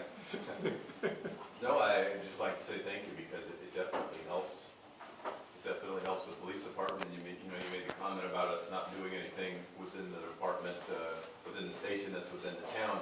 Because really it has to do with radio issues that are on the order of our town. We do a lot of mutual aid. We come into Menlo Park, we go to East Palo Alto, and so we just want to ensure that the radio coverage we get there is good. We don't want it to be static. We don't want it to be, but I get what you're saying. Great. Commander? Rob? Yep. So this will enhance any types of dead spots or anything that you may encounter Yes. relative within your jurisdiction and the other jurisdictions that you have mutual aid with, correct? Yes, correct. Well, I mean, it's a no-brainer. Thank you. Director Bursky, I just wanted to point out, you had just talked about attorney's fees. We do have a little bit of language in the indemnification of this MOU that does have mutual indemnification, including attorney's fees. So I know that's a little bit different than what you're discussing, but each party is agreeing to indemnify the other for their own acts, omissions, or negligence, including attorney's fees. And would that prevail in a dispute between the two agencies? It would, well, yes, to the extent of who caused the harm, yeah. Go ahead, Chuck. I think Virginia had a question, but we'll wait till she comes back and you take your rotation. Yeah, I just want to, Peter brings up an important point, Chief, that I want to mention. This is this idea about the civilians versus the professionals here. The professional communications are, of course, paramount. There's no question about that. But the civilian communications are also important. And it's possible using the typical civilian or volunteer type communication equipment, which would be things like FRS radios, can communicate to a GMRS radio, which is permitted to have an antenna. And we could have localized communications that would enhance the CERT communications here if we did have access to some of these other antennas. So I would hope that, in a sense, we could negotiate not only for the benefit of our agency as a whole, but for the CERT, the individual CERT regions and so forth, where one GMRS radio could gather this information from a network of FRS radios. And Director Carpenter actually pointed out that there is one on top of our tower at Station 2, which is unlike any other in the region. I know that everybody talks about that from the civilian side as well. That's one of the points that can hit, again, almost everything up and down the peninsula. So it's not just public safety, it's also, the civilian CERT network and so forth. Yeah, we made a really important policy decision when we built that tower, that it was going to be a public service tower. And we defined it as a public service tower broadly. East Palo Alto Police Department, the fire district, ham radio operators, and there are space on there for a variety of other things. And the beautiful thing about using the monopole is it's relatively easy to run up more cables on the inside. We've got a relatively large facility at the ground level. It's meant to be very flexible, and we also learn from our mistakes here. That we're not renting space on that tower for commercial purposes. So it is a public safety tower, and we have control over it, and we're going to use it for public safety purposes, but that's broadly defined. And I think Chuck raises a good question that we should roll by the communication people. I think we have integrated the ham system into it. To my knowledge, we haven't indicated GPRS and the FRS system into it, and that may require some additional antennas or tweaking or something like that to accomplish that. And as we do these things for Atherton on these other stations, we should be thinking along those same lines. If we're going to put up a structure, we're going to put something up, my philosophy in life is when you've got the sheetrock off, you put in conduit. Even if you don't know what's going in it, because you'll find something to put in the conduit. And when we build a tower, we ought to make sure it has the capacity to acquire as yet unforeseen needs to provide for them. as yet unforeseen needs. Okay, Virginia, do you have any questions on this? No. Okay, we have a motion, we have a second. All those in favor? Aye.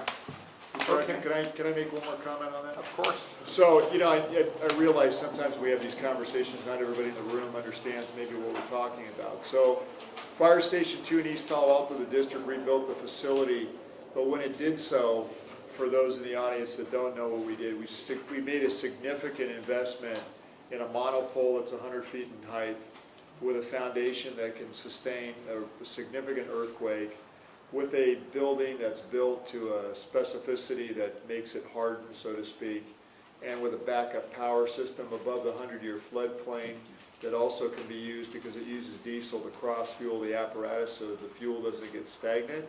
And all that works in conjunction with not only our communications, but other communications for law enforcement, civilians as well. So it wasn't cheap, but it was worth it. And, you know, every time we hear about standards, I know from the communication folks, we asked them what we should build. They probably gave us their Cadillac, but the Cadillac's been a good Cadillac to have, so Well, it's a and good again, facility. And looking at the fires last week, my opinion, and I think we'll see what turns out, is that these fires were started almost simultaneously and hence most likely caused by the wind causing down trees, cutting down power lines. One of the first things to go was cell towers. Yeah. I can guarantee you that this thing's not going down in a fire. If you haven't seen the Station 2 antenna, go look at it. Number one, it's beautiful. You know, it's a very nice, attractive structure. It doesn't intrude in any way. Most people aren't even aware it's there. I had a discussion with the architects because I was concerned about, are we building something that's earthquake resistant? And I said, what level of earthquake? And they said, well, Peter, that wasn't the limiting condition. The biggest stress that we had to build for was wind. And so it's actually built for, I think, 150 mile an hour winds. That thing's not going anywhere. There's going to be a lot of devastation around here, and that tower is still going to be up and still going to be operating. And it was a really important investment on our part. And one we could not have done, for example, had we not acquired the two adjacent residential properties. We could not have done that on the footprint of the old station. And it's just one of the reasons why we are so concerned as we look at new stations in making sure that we have an adequate footprint to build the kind of station that we need for the future rather than the kind of station that we've had in the past. It was worth the investment, was the bottom line. So Harold, how far south will we be able to communicate or listen in? Because that's really the only Well, place. south is a little bit different. I mean, a limiter there is going to be San Jose in the hills. Yeah, and I'm What's thinking what's of the strategic fire about to that Santa location Cruz. is the bay, right? So it Yeah. goes, it shoots up the bay, and then in the whole peninsula area, it's one of the few antennas that picks up pretty much everything. So it's a good location. Again, it's hard and Yeah. it's strategic. All the things that we mentioned certainly wasn't cheap, but I think it was worth it. I The other agree. thing, you know, I've had I'm on the infrastructure group for what we call Net 6 for local communications for fire infrastructure. And we struggle, you know, I have to tell you, there's a lot of jurisdictions that, you know, they have communication systems on wood poles that, you know, between woodpeckers, rot, and just, you know, other problems. You And know, fire. it's a slippery slope at times, and, you know, everybody wants to choose kind of the inexpensive way to fix things, but that's not always in your interest. You know, I mean, we're lucky as a district. I mean, we have the means and methods and the desire to do it right. And, you know, I know a lot of agencies that they just can't do the same thing. Great, thanks. Virginia, to answer your question, in my opinion, and I have to go back and look at some of the charts, but having flown a lot in this area, coming into Palo Alto Airport from the south, you have very good visual indication from Gilroy and down in there. And my suspicion is going straight down the valley. Here, San Jose, further south, we've got a pretty good radius of communication. It might be interesting to just ask somebody to just map out the Radius, you know, what is the the radio footprint of that tower. Yeah, Daryl Jones could do that. That's who's, It'd be Well, we I typically only do, brought it TA up because I think there's a communication. fire in the Santa Cruz Mountains right Big now time, that's, and I didn't know if, I mean, the terrain would limit. Yeah, our- there you'd have to go for something, you'd be looking for a relay on the ridge line, on the Yeah. skyline to Yeah. get, and the Ham people have a relay on the skyline. And they love our new tower because with our new tower and the relay on the skyline, they've got totally good connections to Santa Cruz and that whole area. Okay. Thank you. Item number 13, Thanks, Joe. director's vacancy. Joe. The first step is to discuss alternative voting procedures to select a new director. I've been in communication with Director Bernstein, who has a proposal. He voted in the affirmative to adopt the current procedure, and as somebody who voted in the affirmative, he is eligible to make a motion to reconsider that motion. And I'd like to do exactly Okay? that. Is there a Yes. second for? I make a motion that we reconsider the voting procedure. And I'll I'd like to second explain my rationale. Okay, well, okay, fine. There's a motion and a second. Right. We can discuss it, or, Should we just, I what kinda like the idea. yeah? Well, if, Okay. well, we voted, I can save my discussion It's for a two-step- discussion. Two-step process, one of which is to Yes. reconsider, and then is to adopt a new procedure. Yes. Yeah, we also could just have you could just do a motion to consider a new procedure. I mean, to see if that Yeah, passes. well, we have a motion to reconsider on the table. Okay. So I would recommend we vote Yes. for this and then move on to the particular proposal that you have. I can- All those in favor of the motion to reconsider? Aye. Aye. Okay, now, Director Bernstein, do you have a new motion of a new procedure? Well, I'm not going to make the motion on that, but let me just suggest a couple things. What I was concerned with is that the procedure, as I understood it, was that we would vote and anybody who received 0 votes would be eliminated. And let's take the most extreme case, but it's one that I've read in the press a couple of times, where there was hypothetically a 2-2 vote the first time. That would leave 5 people that would then be excluded, and there, in theory, would be no way to break the impasse between the 2 people. So it seemed to me that we ought to get rid of that. The simplest way to get rid of that problem was simply not eliminate anybody, so that on a second or subsequent ballot, we could simply vote for somebody else, or the vote could change. That's one way.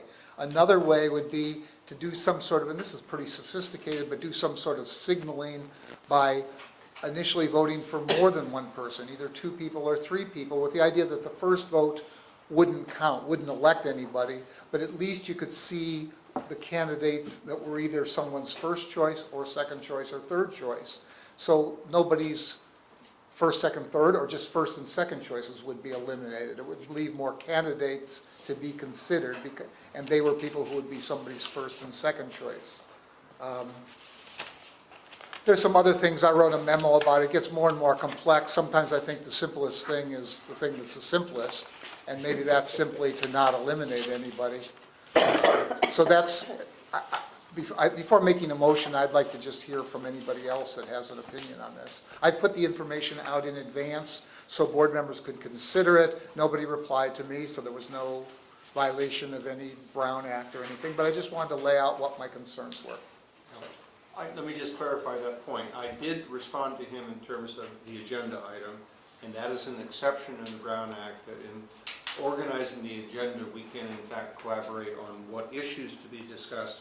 That's not collaborating on what position people are going to take. So I did take advantage of that opportunity to do that. I have some comments, but I'll wait until my colleagues finish. Rob? Well, I just want to be able to pick another board member, so I'd be more than happy to go along with Chuck's suggestion, which I think was a good suggestion, if the picking was right. I think it's, and then we do the process of elimination, except doing that first round, and then totally eliminating the larger group, so, So wait, which one would you want on here, Rob? where it talks about that we'll pick 3 and then Oh, redo it number again. 3, Right. okay. Okay, Pick 3 or Virginia? pick 2? sorry, pick 3 first or pick 2? Well, I don't think we have a motion yet, we're No, just just talking. curious. Yeah, we just discussed. Virginia? I just think the simplest, the best, simple is the best. So, I mean, if we were gonna look at a new process, I would rather go with 1 because it's the simplest, but also because it doesn't eliminate people right away. I mean, the candidates have taken time to, put together their application and met with us, individual board members. So I would go with 1, but, that's because I think the simpler is better. Chuck? No, please, I've had my say.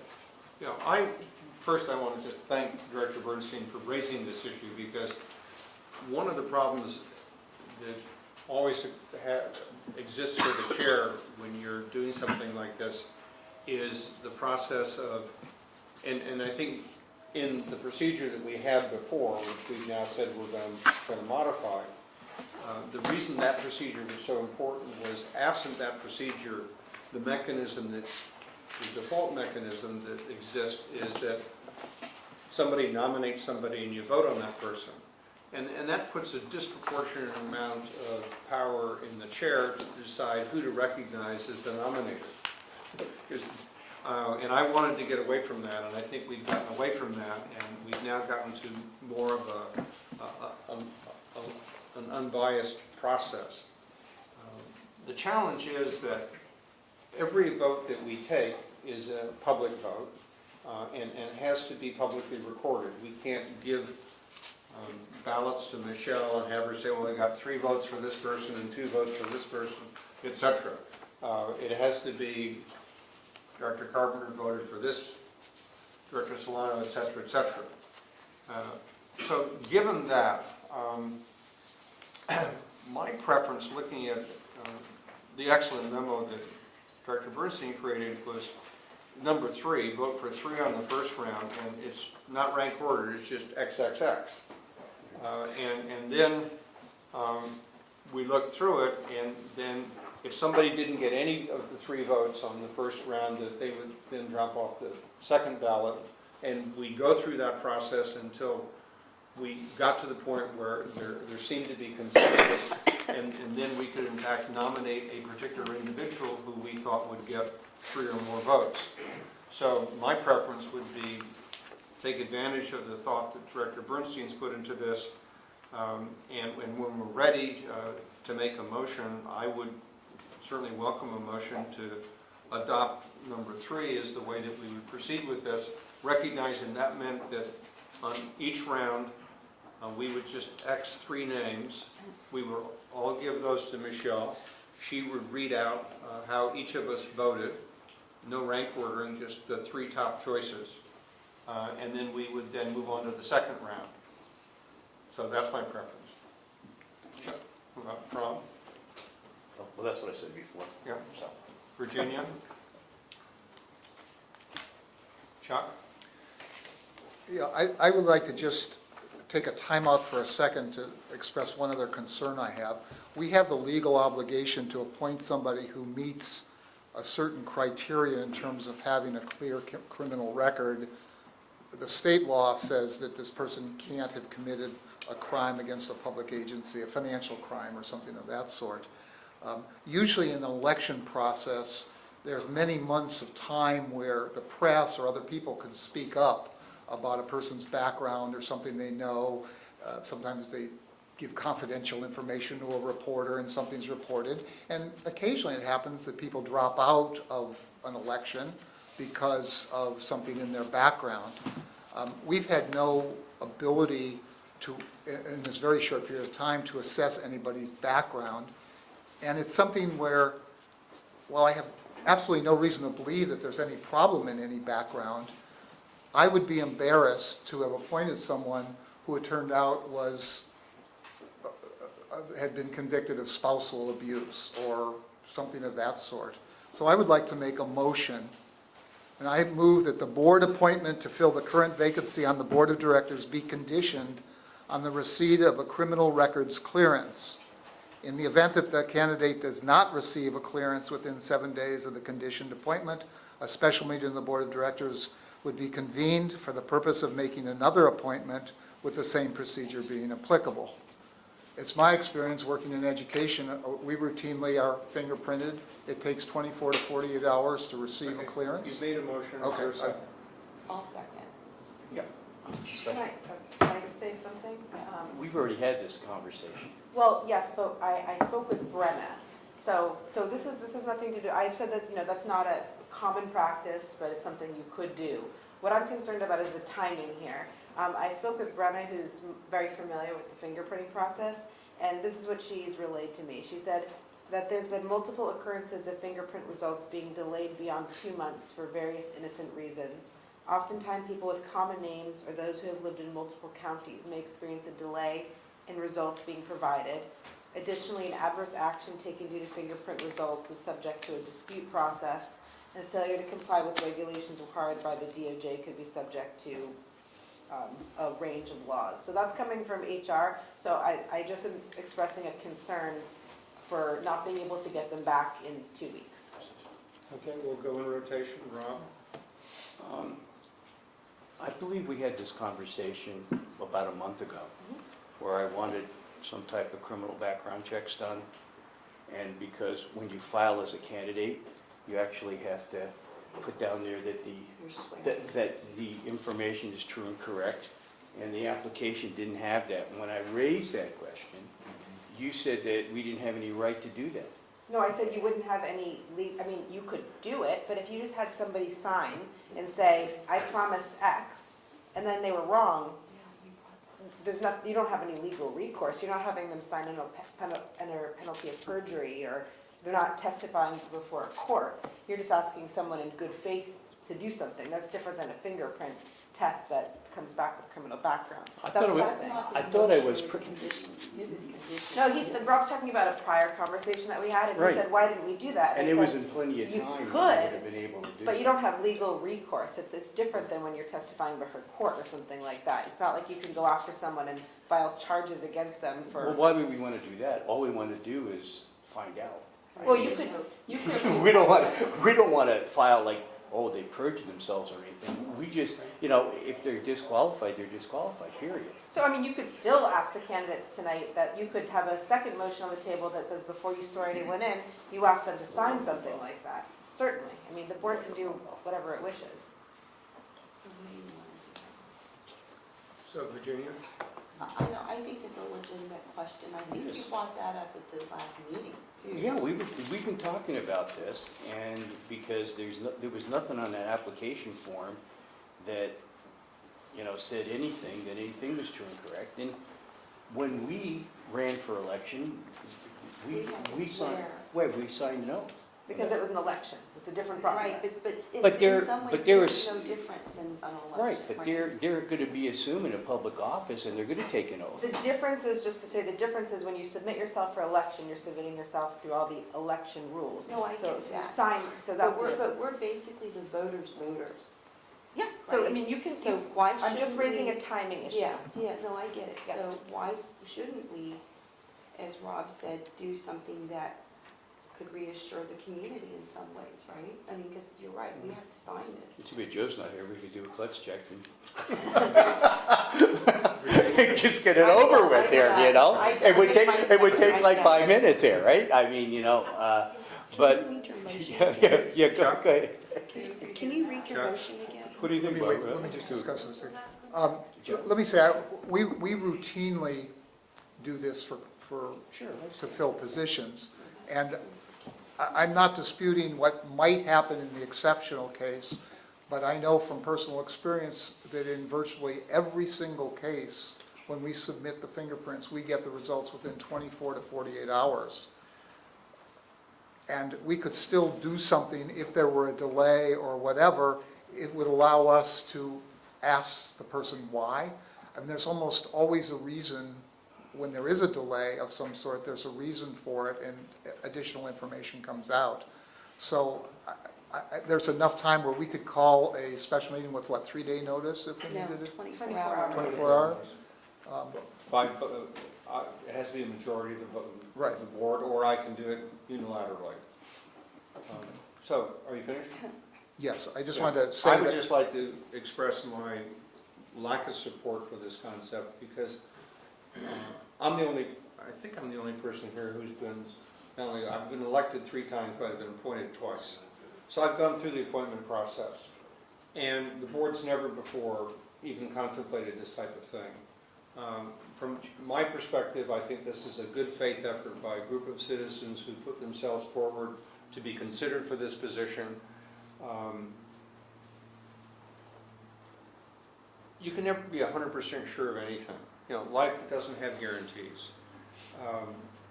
I am perfectly prepared to accept the good faith representation of the people sitting here, that there's nothing in their background that would be embarrassing or disqualifying.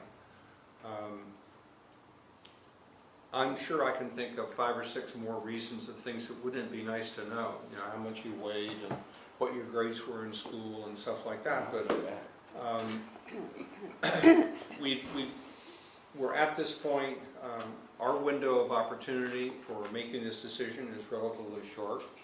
And then we lose the opportunity to make this decision, and we default to the Board of Supervisors, who could very conceivably say, okay, we order you to hold an election.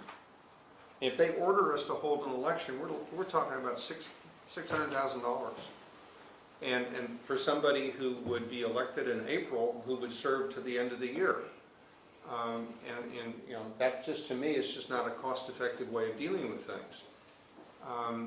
There are times in life when you have to make decisions under conditions of uncertainty. I think the risk here is very, very low. And I'm prepared to take that risk, and I would encourage my colleagues to do the same. We've already lost one candidate, and I don't want to lose any more.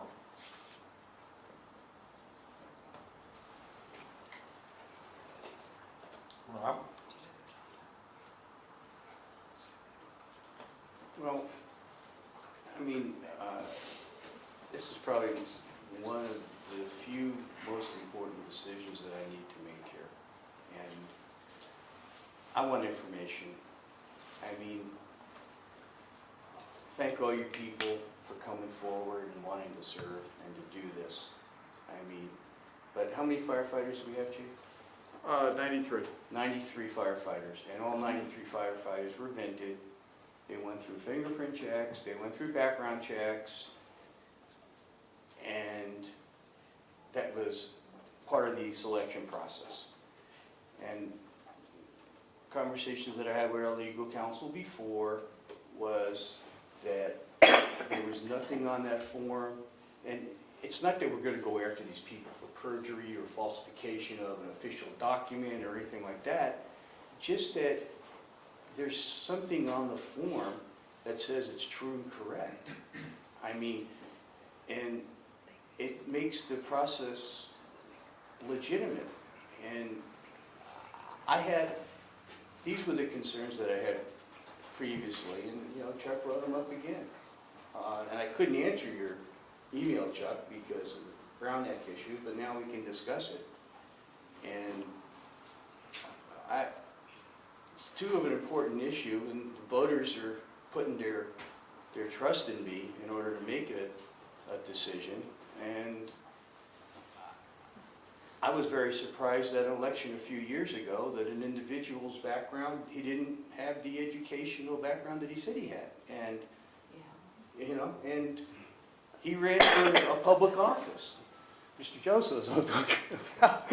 And, you know, and he went through the election process. And I know people that have been convicted of felonies that went to Congress as a congressman. So that's a material, but I'm not making that decision. I mean, the voters made those decisions, okay? But this is a decision that I would like to have that information. Virginia? I'm really torn between, because I get the expediency of the necessary for expediency here. But I kind of agree, but I think I'd like to hear the motion again, because are you saying that we could pick someone and it's conditioned tonight and then swear that, how would you envision this process to be based on your motion? If we selected someone and it's conditional, what's conditional? The swearing in is conditional? Well, as I understand, the swearing in is a ceremonial thing that That's doesn't. your oath The of office. appointment is made when we vote on the appointment, make the appointment. That's the official, the appointment. The swearing in is just part of the ceremonial Yeah. acceptance of the office. What we would do is we would vote tonight, we would identify somebody, make it conditional on passing the record clearance. Say tomorrow the person gets fingerprinted, by Thursday or Friday the results are in, and the swearing in could take place. at The any official time. appointment and the swearing. Right, Yeah. yeah, that'd be reasonable. I mean, it wouldn't have, That's very optimistic. We've heard, John, Chief Long. I just want to reiterate, apparently I asked Brenda the same question that council did, is we fingerprint everybody, all new employees, admin, so I asked Brenda, do we get our fingerprints back in 7 days? She said, the majority of the time, yes, but not all the time. So only thought is, for whatever reason, sometimes it takes us longer to get those results back. I would hate to constrain yourself so much that it creates an issue down the road. So 7 days is, most of the time works, but not all the time with all the people with fingerprints. Sometimes it's a little longer than 7 days. Well, when I was the fingerprinted fact of as a the matter- volunteer, our fingerprints, PTA volunteer, our fingerprints were back in 3 days. that's if there's any And that's for a identification school, issues. yeah. I mean, but if it's a classification issue, it may take a long time. You're Like I said, definitely, I or if they've just never asked been how- fingerprinted. how That's would- what so- people Yeah, can- just recognize, folks, this is a $600,000 decision, because if you set it up conditionally, it doesn't come back before the 31st, then, it rolls over to the supervisors. Well, does it? Because we've Yes, made it a does, decision. automatically. No, you didn't make an appointment. So that's why you I haven't think, answered my I don't question. think you're correct Check- when you separate appointment and swearing in. Well, I don't know, I'm asking what Chuck's. Well, I'm asking process- counsel, because it's not a civilian question, it's a legal question. Right. I think we- somebody is not seated until they've been sworn in. That is correct, but I would, if you're going to make the appointment contingent upon, I mean, it actually probably doesn't really matter. You're not going to finalize this process until you get whatever it is back. For the cleanest result, I would probably wait to make the appointment and the swearing in at the second meeting and do that together, like you suggested. Well, the board can also decide not to do anything. Sure.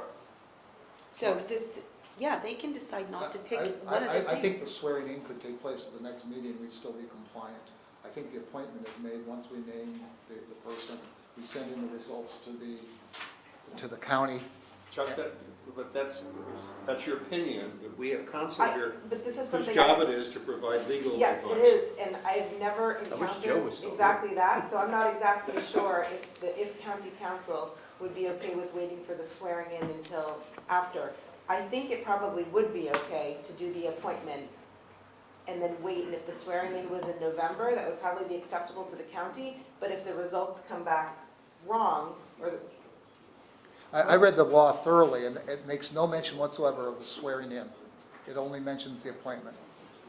I agree with you, I just think that I don't know how county council and the board of supervisors is gonna interpret all this, they have their own legal counsel. It seems to me that if you're saying you're going to appoint somebody but not swear them in, but the law only speaks to appointment, then you've created a false separation between, if the only thing between appointment and swearing in is this other thing.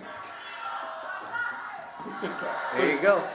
There you go. Sounds like a I good, think you have to wait to appoint until. if So are could- you saying we should have done the background checks before tonight? I'm saying, well, yeah, I suppose so, I mean, well, if you no, want, we don't, no, but no, you're not, I'm not saying, what I'm So saying, what are you saying? I'm Yeah. saying that the appointment needs to be made before The end of month. 31st? Yes, and that the swearing in is ceremonial. Right. So you would need to get these background check results back in time to appoint the candidate before October 30th, that's what I'm saying. No, October 31st, I think it's actually October 30th if you count 60 days. from August 31st? Correct. Because you count the first as the first day. What would, So, I'm thinking out loud. well, let me just, if I turn on the rotation. Okay. You know, we continually come across things which are addressed in the board policy manual, but not in the level of detail which in retrospect we might have liked. I believe as elected officials, what we have to do is to deal with the cards that we're dealt. I've been through the appointment process to this board twice. I've been elected 3 times. I've never been fingerprinted. I've never had a background check. I think we're mixing apples and oranges between our firefighters and our full-time employees and the people who sit here. I think we are engaged in a good faith transaction with the applicants who come before us. Is there a possibility that there might be something in one of their backgrounds that might be a problem? That, you know, some reporter would grab and report? Yeah, there's a possibility. But I think that in the interest of the well-being of the fire district, it's much more important to move forward on this issue, to seat a 5th person, to seat them preferably this evening, and to move on with the business of the district. And I would just urge you to think very carefully about putting one more impediment in the way of that process. Well, I just wanted to. Rob?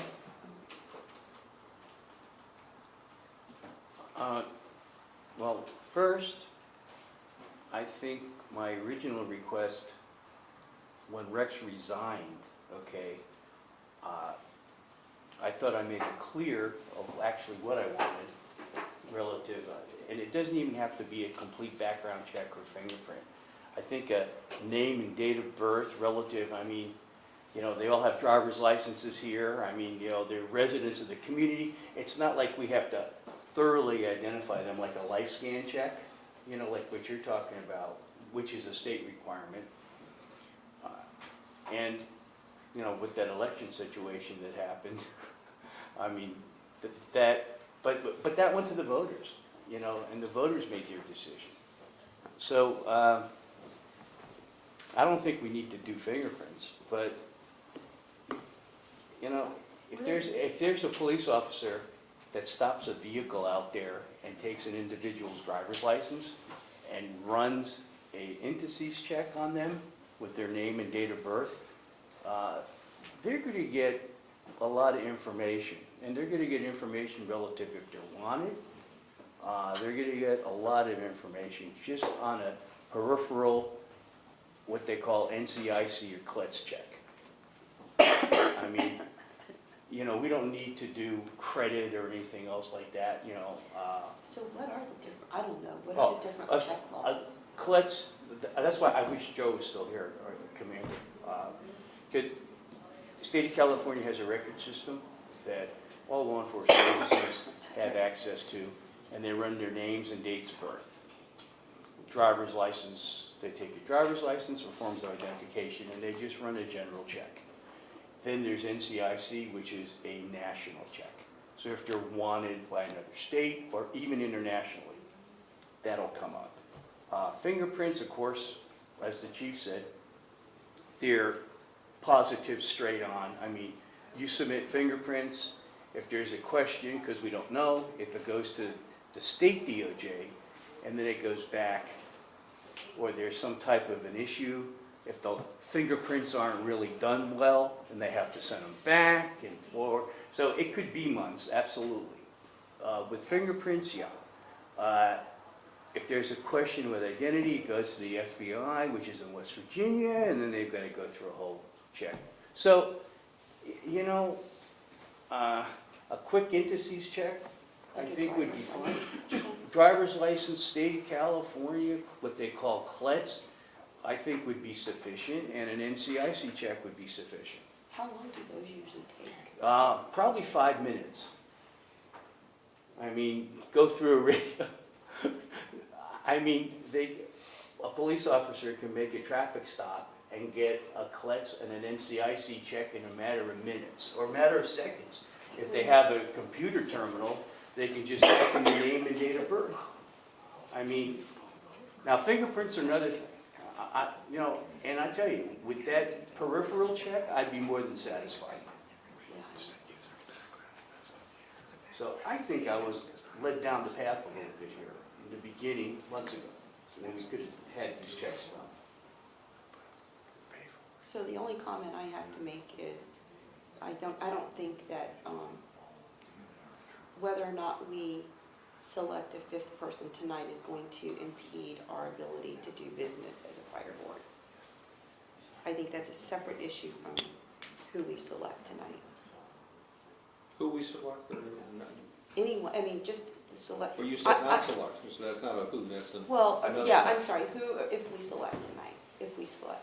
I think just, we've been operating as a board of four. It may require a little more work to bring everyone together, but I don't think that impedes our ability to make business decisions. So I don't think that has anything to do with whether or not we select someone tonight to move forward in doing the people's business.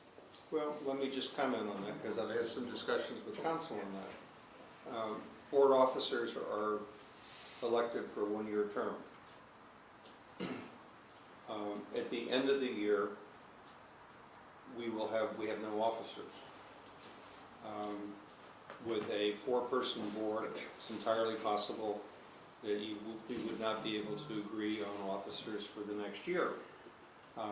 There would not be somebody who could sign contracts on the part of sign resolutions on the part of the board. There are a whole number of implications. It's easy to say, well, we could go forward as a four-person board, but there are lots of reasons why a four-person board doesn't work well. We could select officers. No, you can't. Yes, you can. If you have a four-person board, you need 3 people to vote. Yeah. So whether or not, you don't even know how the other people are going to vote for officer selections. So So the how would purpose you of even- having an odd number of people I on the get board. the purpose, but what I'm saying is that I don't think that impedes in the next 2 weeks, will not get in the way of moving forward with the business that we do versus whether or not we select someone. I'm not against not selecting. I would rather select someone tonight. I would, but I think that Chuck and Rob bring up great points. I mean, I know that when I worked at various Wall Street jobs, not only did I have to do fingerprints, I had to get urine tests, right? So, I mean, that's. I don't want to do that, guys. No, I'm not saying that, but I'm just saying that this is, but what I'm saying is this is for employment, this is for employment. This is for employment, this is, right now, we're selecting someone who will be entrusted to safeguard the public's money. So I can understand that, but I understand where you're coming from. I'm really torn on this. Wait, excuse, Chief, can you call Joe? County Communications and get the names and dates of birth of all our applicants and just have them run them in CLETS and NCIC? Can that be done? I wouldn't call them, I would call our background investigator that we use. Or whoever the background Yeah, investigator is? that's And our have them- normal process. Right, and have him make a call, like, And you did it once. or we can have them stop when they're going out of the parking lot here, maybe. No, I'm just kidding. No, but can we coordinate that with our, Well, it with would, our agencies, I would- for them to do that? if you select somebody, it would be down to one person, you could do it. Probably easier than collecting Yeah, everybody's I agree. information. Okay, Chuck? Well, let me say, would everyone be in agreement with that? Rob, let me address, Sure. let me address your point, though. Sure. I think, I wouldn't be opposed to some sort of fast check if there was such a thing, but I think what you're talking about is a system that's looking for people who are wanted, who are parole violators, where there are warrants, outstanding warrants. It does something different. It doesn't produce convictions, which is Oh, what yeah, we're you looking. can get a CLETS printout. It relative shows to past that. convictions? Yep. Is that Well, what if that were the case, but I want Because- to come back and say, for less than $100, you fingerprint someone, you send it in. I don't know if you have, I mean, we're allowed to do it directly. You may use a vendor to send them in. And I've just gotten confirmation that we do need the appointment and the swearing in to take place before the end of the month. Swearing in too. Or So for we October said- 30th we- or October 31st? I've been saying October 30th, let me recount the days. So we do it we get the results back. In the event we don't, we schedule a special meeting, we decide what we can do. We can either leave it as is, we assess the information, we could swear in at the special meeting. We could do all of that at one time. Yeah. I think it's irresponsible for us not to just check.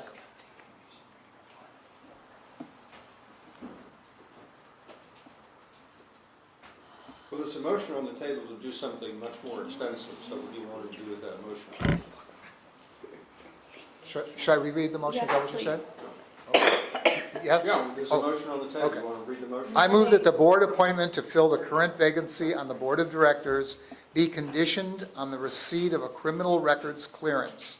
In the event that the candidate selected does not receive a clearance within 7 days of the condition appointment, a special meeting of the Board of Directors would be convened for the purpose of making another appointment with the same procedure being applicable. I think you would need to have a special meeting regardless to make the official appointment. Yeah, we can't make a conditional appointment. I don't think the law provides for that. I mean, you could certainly vote tonight, have a Can we candidate. vote then? Yeah, absolutely, and then you'd have someone vote it, and then And you'd then come we back do for a the special background meeting, and then there'd need to be a motion and a second, and 3 votes to appoint that person officially. And we would only need 3 people of the 4 to even be there to make that swearing in official. Is that correct? The appointment and the swearing in, yes.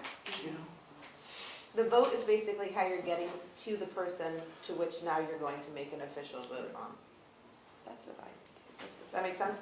Yes, thank you. So we can vote tonight and pick someone You can pick someone, but you would not officially appoint them. until The Chuck's background. motion.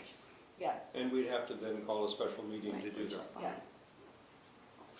And we'd have to have at least 3 people present within the district to have that special meeting. And all 3 of them would have to vote in the affirmative. It Well, wouldn't we be have 2 to out of do that 3, now. it would be all 3. Yes. We have to do that now, we have to have 3 votes.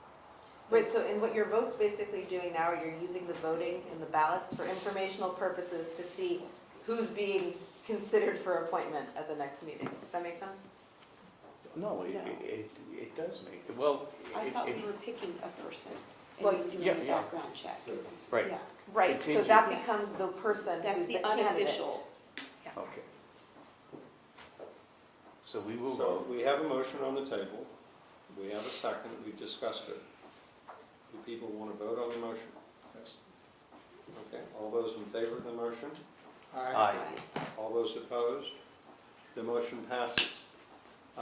Before we proceed, I would just like to ask the applicants that are here, if any of you, in light of this motion, wish to withdraw your application, please feel free to do so. This wasn't part of the deal coming in, and you should feel free to step aside if you feel that this is intrusive. So we now have the ballot motion on the table. We have the ballot discussion on the table. And did someone make a motion to use Not yet. 3? Yeah, we need to do this.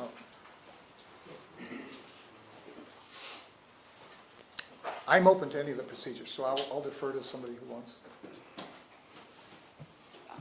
I'll move, go ahead, Ron. Go ahead, Virginia. No, I mean, I think I'm the only one who wants, but I'm gonna make the motion to use process number 1, which is the no elimination process. Which would mean that we would keep the original procedure, except we would not eliminate any candidates on subsequent ballots. That leaves all the candidates available for appointment throughout the whole process. So that would be 0 second, I don't know if there's anyone who wants. I'll second that. And I made my comments as to why. I mean, I just think that we keep everyone in the running, after the time that they've spent, it's only, So we're only going to vote for one person this time? well, no, we go through this elimination process, so, yeah, I guess we, So on each ballot, you have if one vote. whoever gets Each- 3 each- votes first. Oh, we do 3 first? Yeah. You No, can no. do- No. You only vote for one. No, that was one vote. No, Virginia. I know, but you keep going, you're not eliminating, so whoever gets 3 votes first. 3 votes from 3 people Yeah, here. from us, yeah. to be So we voted each onto vote the one board. time. Yeah, you So we vote vote one time. And Yeah. that person that we voted for would then be announced. Carpenter voted for this person, you voted for this person, you voted for this person. And then No we go one's through that eliminated. process again. Right, until someone comes up with 3 votes. Yes. Right, which is which is required for anyone tonight anyway. Does that make sense, Rob? Yep, I know it does.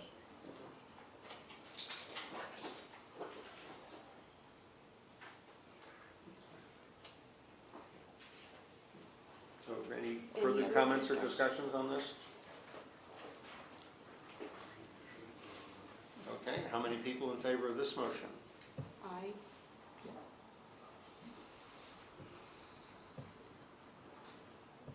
So the motion fails? So you need to ask for the opposed. Oh. Opposed? Okay, is there another motion? I'd like to do the number 3 option, where we vote for 3 the first time, and then keep voting until we eliminate and get to 1 person. So just to clarify, that would be everyone votes for 3 candidates in the first round. In that first round, anyone who receives 0 votes is eliminated. And then the second, and so on, everyone votes 1 time until you select Right, someone. exactly. So is that a And merit? nobody could win on the first. Nobody ballot. wins the first time, Nobody even works if, on the even first if ballot. everybody got all the same, even if someone got 4 votes, you go to the second. Go to the second ballot. So is that And a then the merit? second ballot, we vote for 1 person. And every ballot thereafter until Okay. it's selected. So is that a maximum of 3 votes or a requirement of 3 votes? It's up to you. So I could vote for 1 or 2 and not for 3? Yes, yes, you Okay. could, but. But it's I mean, not ranked ordered, it's just. No, I XXX. get that it's not ranked So order. if you just wanted to vote for 1 person, because there's only 1 person that you want to vote for, but it's all public, so the clerk will Yeah, be no, I reading get it. it. I just want to make sure that I'm not required to vote for 3. That's up, you're making the rules as a board, so Chuck, what I was don't your think we can compel anybody to do anything. True. Just It appears so. Just So- clarifying, Rob made the motion? yeah. Yeah. I'll second the motion then. Okay, we have a motion on the table. Discussion. Rob? I pass. I think I've said enough. Tanya? I'm open to it, so I, Okay. it's I just want to pick somebody. Let's go. unofficially. Chuck? Okay. All those in favor of the motion? Aye. Aye. Okay, adopted the motion. Michelle, Did you get that part? do you, Did you get all they that? have ballots. do you understand exactly what we're going to be doing? Because you're the person, you and Lauren I'm are, gonna read them, Lauren understands that she's gonna read Okay. off what I read, she's gonna write. Is it okay if I use pencil? So in this Okay, and first be- round, everyone has a ballot, is that correct? and be advised that Cynthia Bosworth has withdrawn. Thank you. So sure, her name comes off the ballot. You've already done that one. Directors, did you hear that? Yeah, That Cynthia Cynthia Bosworth is cross no her off longer- your list? She called. Right. Thank Yep, yeah, she did. Okay. So in this first round, each director should X up to 3 candidates with the same notation, so no ranking. Yes, we just put an X. However you want to do it, an X, a check. And I'll go ahead and collect them since I'm standing closer. Geographically desirable. From mine.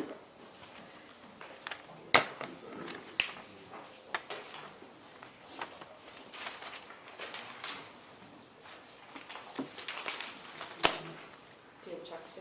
Yes, because he just put it up.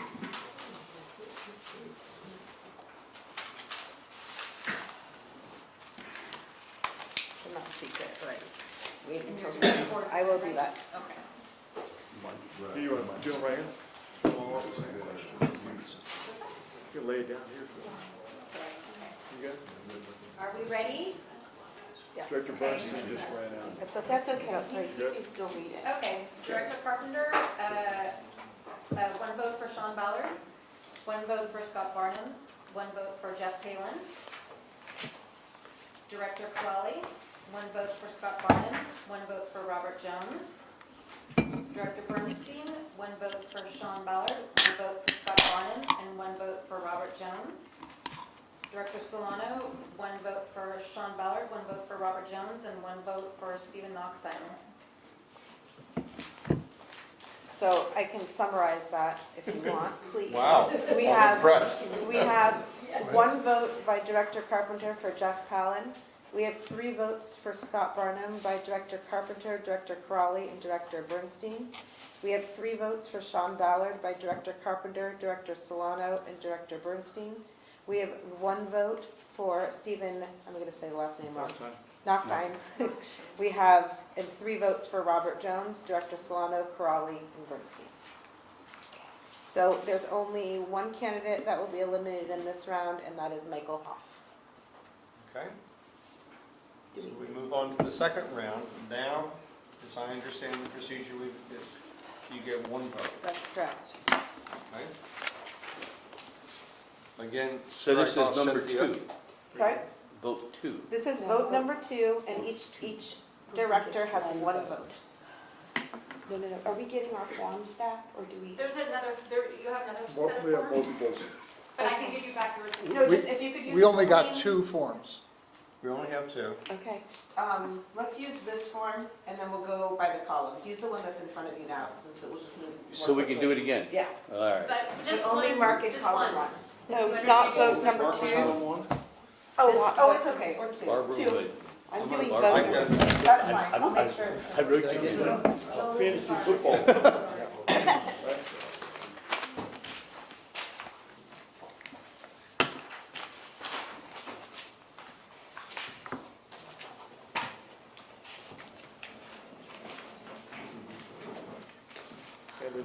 And the envelope says, Okay, Director Crawley has Robert Jones. Director Bernstein has Robert Jones. Director Solano has Sean Ballard. And Director Carpenter has Sean Ballard.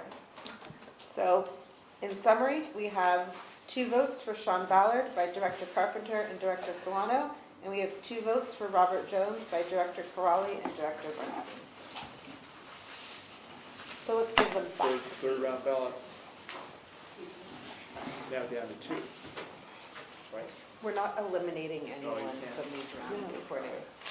Now are we doing the no elimination part of this? That's vote number 3. That would have been easier if they'd done 2. And 2 for Robert. And take your time, I don't want to hover. You can just raise your hand when you're done. I'm going to raise my hand and leave. Here. Oh,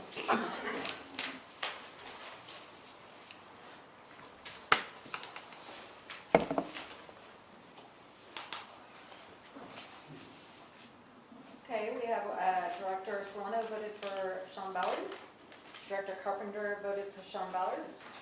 Director Bernstein voted for Robert Jones. And Director Crowley voted for Robert Jones.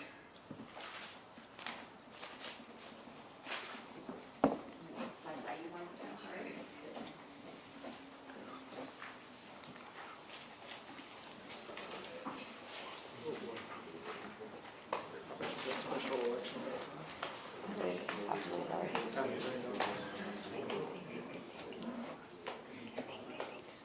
Say that again.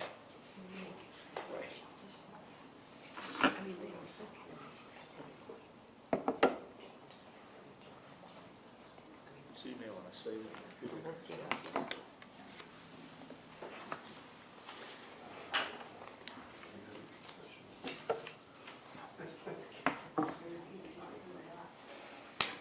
Well, he'll be back. Oh, he'll be back.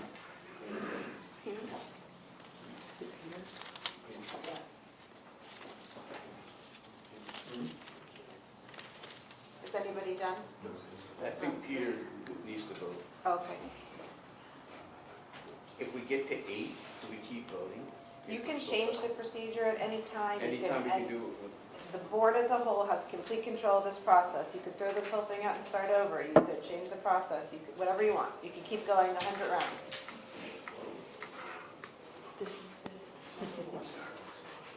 And remember, the cost of the special election is significant if you were to go that route, so. So, We're voting in round We need to 4. vote. We're Round waiting 4? for you. Or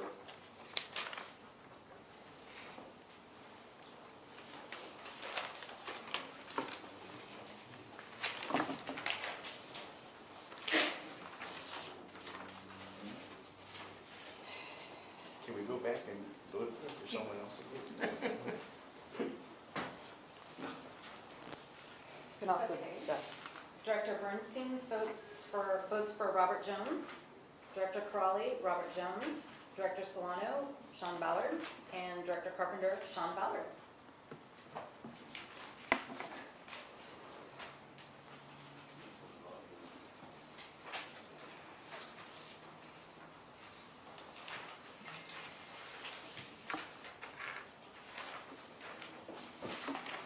I'm just gonna hang out here.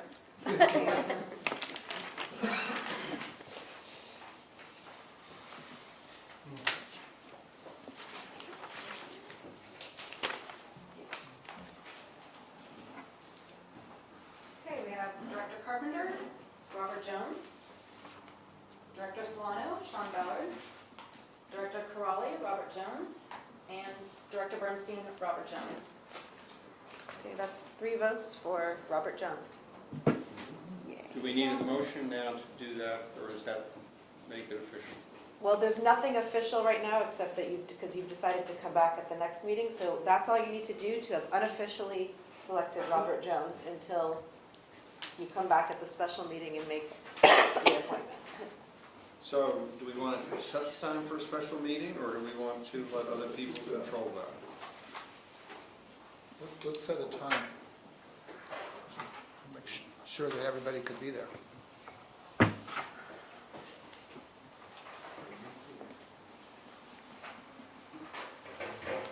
So, Peter, you're the one who can call a special meeting? Pardon? You can call a special I meeting? can, but I don't want to call a special meeting that nobody comes to. Right. It's embarrassing. Right. Then Like having a party. no one shows up. I'm going to be in Washington, so I don't get back until, I get back on Tuesday, so what about Wednesday the 25th? Can I ask about one other date? Just because there's a fire district event on Friday that I'm going to be coming to, the tower show and all that, would it be possible maybe to have a meeting just prior to that? I won't be. Oh, you're not here? I'll be gone again. And do you make sure with Robert Jones I that feel my he's available? obligations around.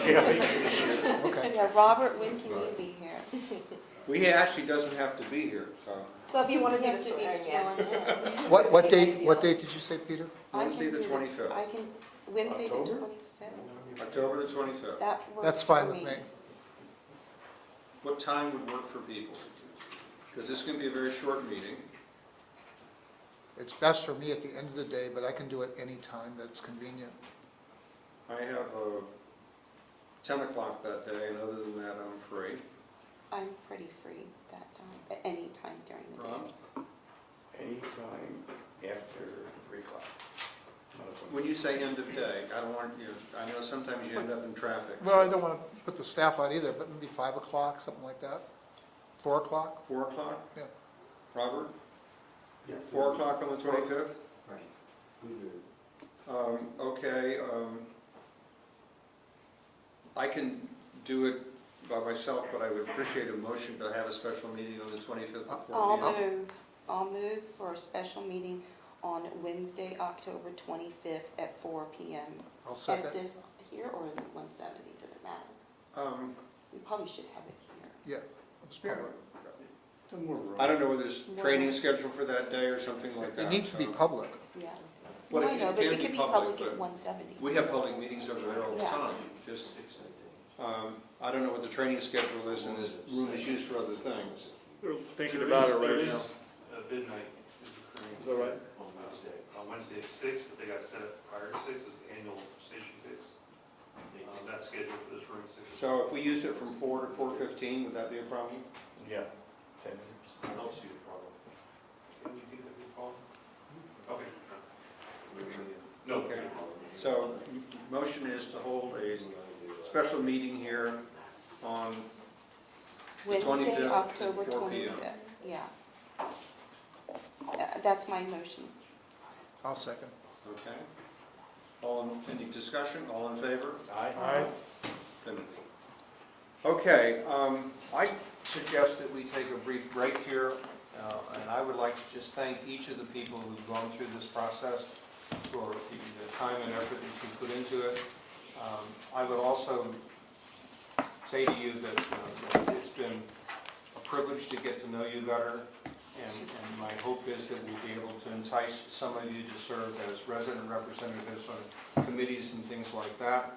And so I will be making recommendations later in this meeting regarding committee and liaison assignments, and I've played the mental gymnastics of which of you might be a good fit someplace, so I might in fact be giving you a phone call in the next couple of days asking you if you serve on a committee, if in fact I get the consensus of my colleagues to do that. Appointments to liaison assignments and committees are made by the president, but it's subject to the approval of the board. So with that, let's take a 10-minute break and thank all of you. Thank you so much.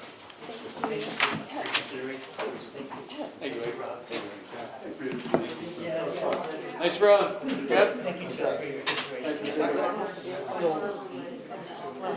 Yeah, I'm sorry.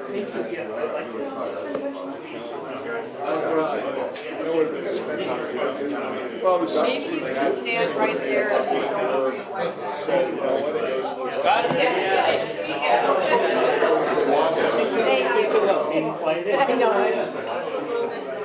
I was waiting for it. I want to go to whole, I want to go to whole spectrum. more directors are going to leave it here this next year. Oh, absolutely. We'll see how that That's right. You got to. Well, Chief. Well, you made it all happen. You really don't want to spend $500,000 on it. Thank you, yeah. You get what? Strangled. Well, you don't want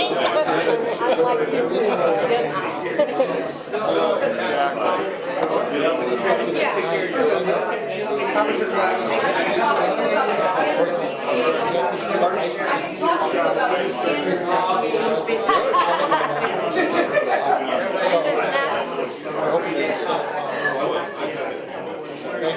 Linda, how you doing?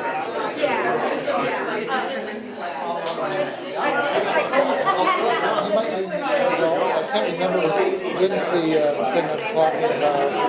Oh, it's number 15, so it's only, just did 13. Right, so 15 is the new item, so.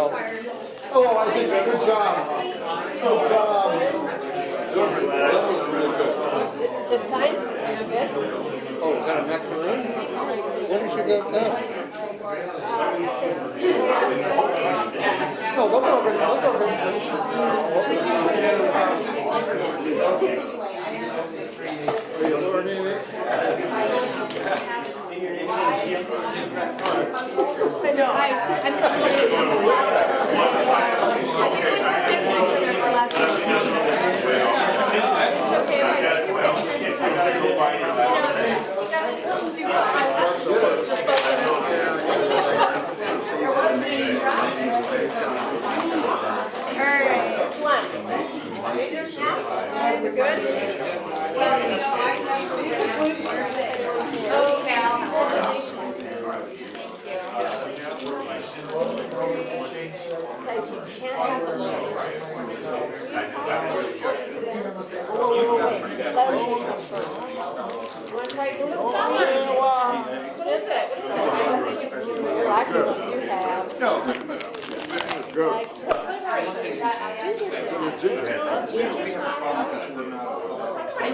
Not very strong in ginger. That's just really what you got to do.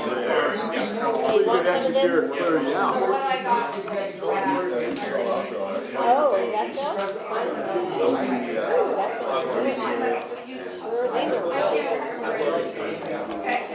You know, I have it both online and I have books as well. And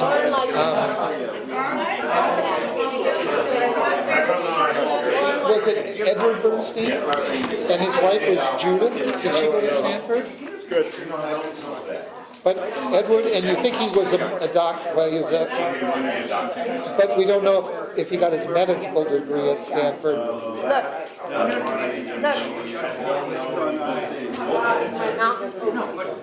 What I'm saying is that My guess is there's probably about 5 of them, but you know what I'll do is I'll get the list of them, and I'll send them to you. Okay? I'm suggesting to Robert that what he do, he's got a pretty good relationship with Elizabeth from EPA. Did he just call her and say, hey, would you run this check and give the results to the fire chief? However you want to do it. Because that would I mean, I don't want to have your information, so I was going to have our guy call you. Because I don't want to be responsible. Who do you give it, who do you want to give it to? Well, we give it to our background investigators. But if you want to have a That's list not, of. no, what these guys asked for was just the police department. So we wouldn't even go to the place. They just do it and I'm fine. give it to Lauren. You may give you my, let me see if I have a card. Otherwise I'll write it down. I'm sure they're not going to find anything, so whatever the easiest way. Yeah, because if we started in our system, and if, as Rob says, it turns out the police can do it instantaneously. She does it tomorrow, gives it to Lauren. Right, if they voluntarily want to do it. Sometimes, EPA wants to do it. If not, we can ask Wade to do but I it. mean, I guess. Robert, what's your best email address? Okay. Thanks for coming. I almost made a plug for your video, your surf video. But just for people to, I don't know if it's online anymore. Perfect. So I'm going to send you an email that has my. I haven't put the whole thing. In case you're sending me something. I'm doing too much. Okay, well, it's good. Thank you so much. You know, and this issue that we're trying to figure out is how to get the professionals. It's a time immemorial problem with Location is the time of the. we have people in this department who spend hours every day training. And when they get to a job, they know what they're going to do and how they're going to do it. And you and I Perfect, show yeah, and if up. you have questions I don't or know. run into anything, We you can just gotta call me find a directly, way we'll figure it. to reach across that gap. They can look over there. For example, I used to be in the Forest Service, and everybody in the Forest Service had a red card. And on my red card were all the things I was qualified to do. I could show up at a fire that had 10,000 people, and I could hand the incident commander my red card, and he would say, I've never seen you before, but I want you to be a line boss. Because he knew instantaneously, you know, there was external verification of my skills. And that's the direction we need to go with respect to solid professionals. When you show up, okay, fine, we know how to use it. You know, you can All do, that undergrowth is dead. Why does this happen every year that we run out? oh, absolutely. Something that Keep going, just know that in addition to Director Bernstein, this is an area that I'm passionate about. I don't want it to replace the sandwich. Providing the professional with confidence that he can take. For example, I've gone through the traffic training program, so I could say to traffic control. And we sort of think that's a nothing thing. We talk to police officers, said, I'm not gonna put somebody out there who doesn't know what to do. Because it's dangerous standing out there in the middle I of think the traffic. end of law school, but I never had one of Okay. those spicy Cheetos. And I was A lot of box food away coloring from in my that. home when one was created. Luckily. But the traffic that has to come through Palo Alto, it's just, I was over in Palo Alto on Market Park, Oregon. I live in Atherton. Took me 2.5 hours to get home. I don't know, Kathy bought it. Kathy, where are the cookies from? They're great. now just think if it were a worse situation. They don't want to responsibility, they don't want the cost.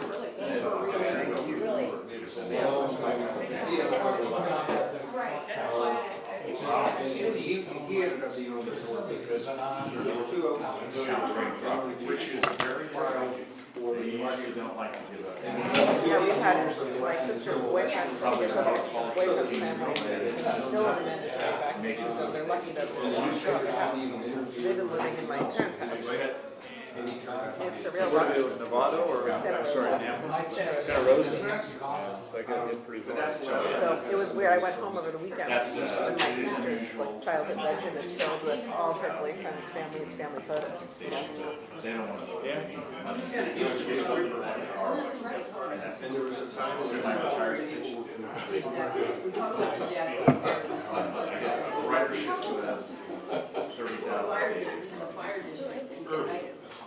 Okay, let's see if we can get people back together. Let's move ahead. Opening day is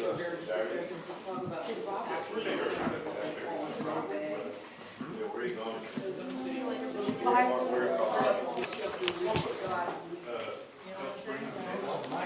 Well, every time I hear people say I had to grab the pictures off the wall, I'm like, why didn't you scan those pictures and put them on a thumb drive, you know what I mean? Have amazing photos from the Santa Rosa restaurant. Well, first of all, it wouldn't be Mike. Who's the So crew? it would have to be George. It says in And Mike probably would. Bodega Bay. Mike's like, Yeah, but I just think It's it's not so number, it's amazing not his to have guess, the wait till sun the shining servers through are the on. smells. Everything's all burned out. Yeah, not good. No, it's good. You know, so for me, it's not really amazing because, yeah, I might have been Frank calls, my Yeah, son, it's you really know, you know what I mean? You see it, but that's it, that's how it looks out there. If you don't have the smoke, Other ones so are really you good don't too. have I didn't have that one. you know? I didn't have the other one. I think that I think I had this, I ate two of those because they were stuck together as one. George and Stan. You know, they had the biggest fire I went on like that was, The photo? what year was that? It biggest fire It was there. up, no, over here, so it was up on Highway 17. It was, I was in Wasona Park for a week sleeping in a big sleeping bag. Lexington, it was the Lexington fire. When it burned Redwood Estates and all that area back in there, yeah. That's That wasn't anywhere. No, but in terms of being there, I mean, I was, I got a sign there, we were there for a week. So, they're going on line every day, you couldn't see the sun. So have any of you guys come back? No, It's gonna, I don't even, on any given day, I don't even know where they are, all the Maybe rest. when they come Because back. How many people do you have up there? We have 12 people right now. Maybe when some of them come back. Yeah, more than welcome. So I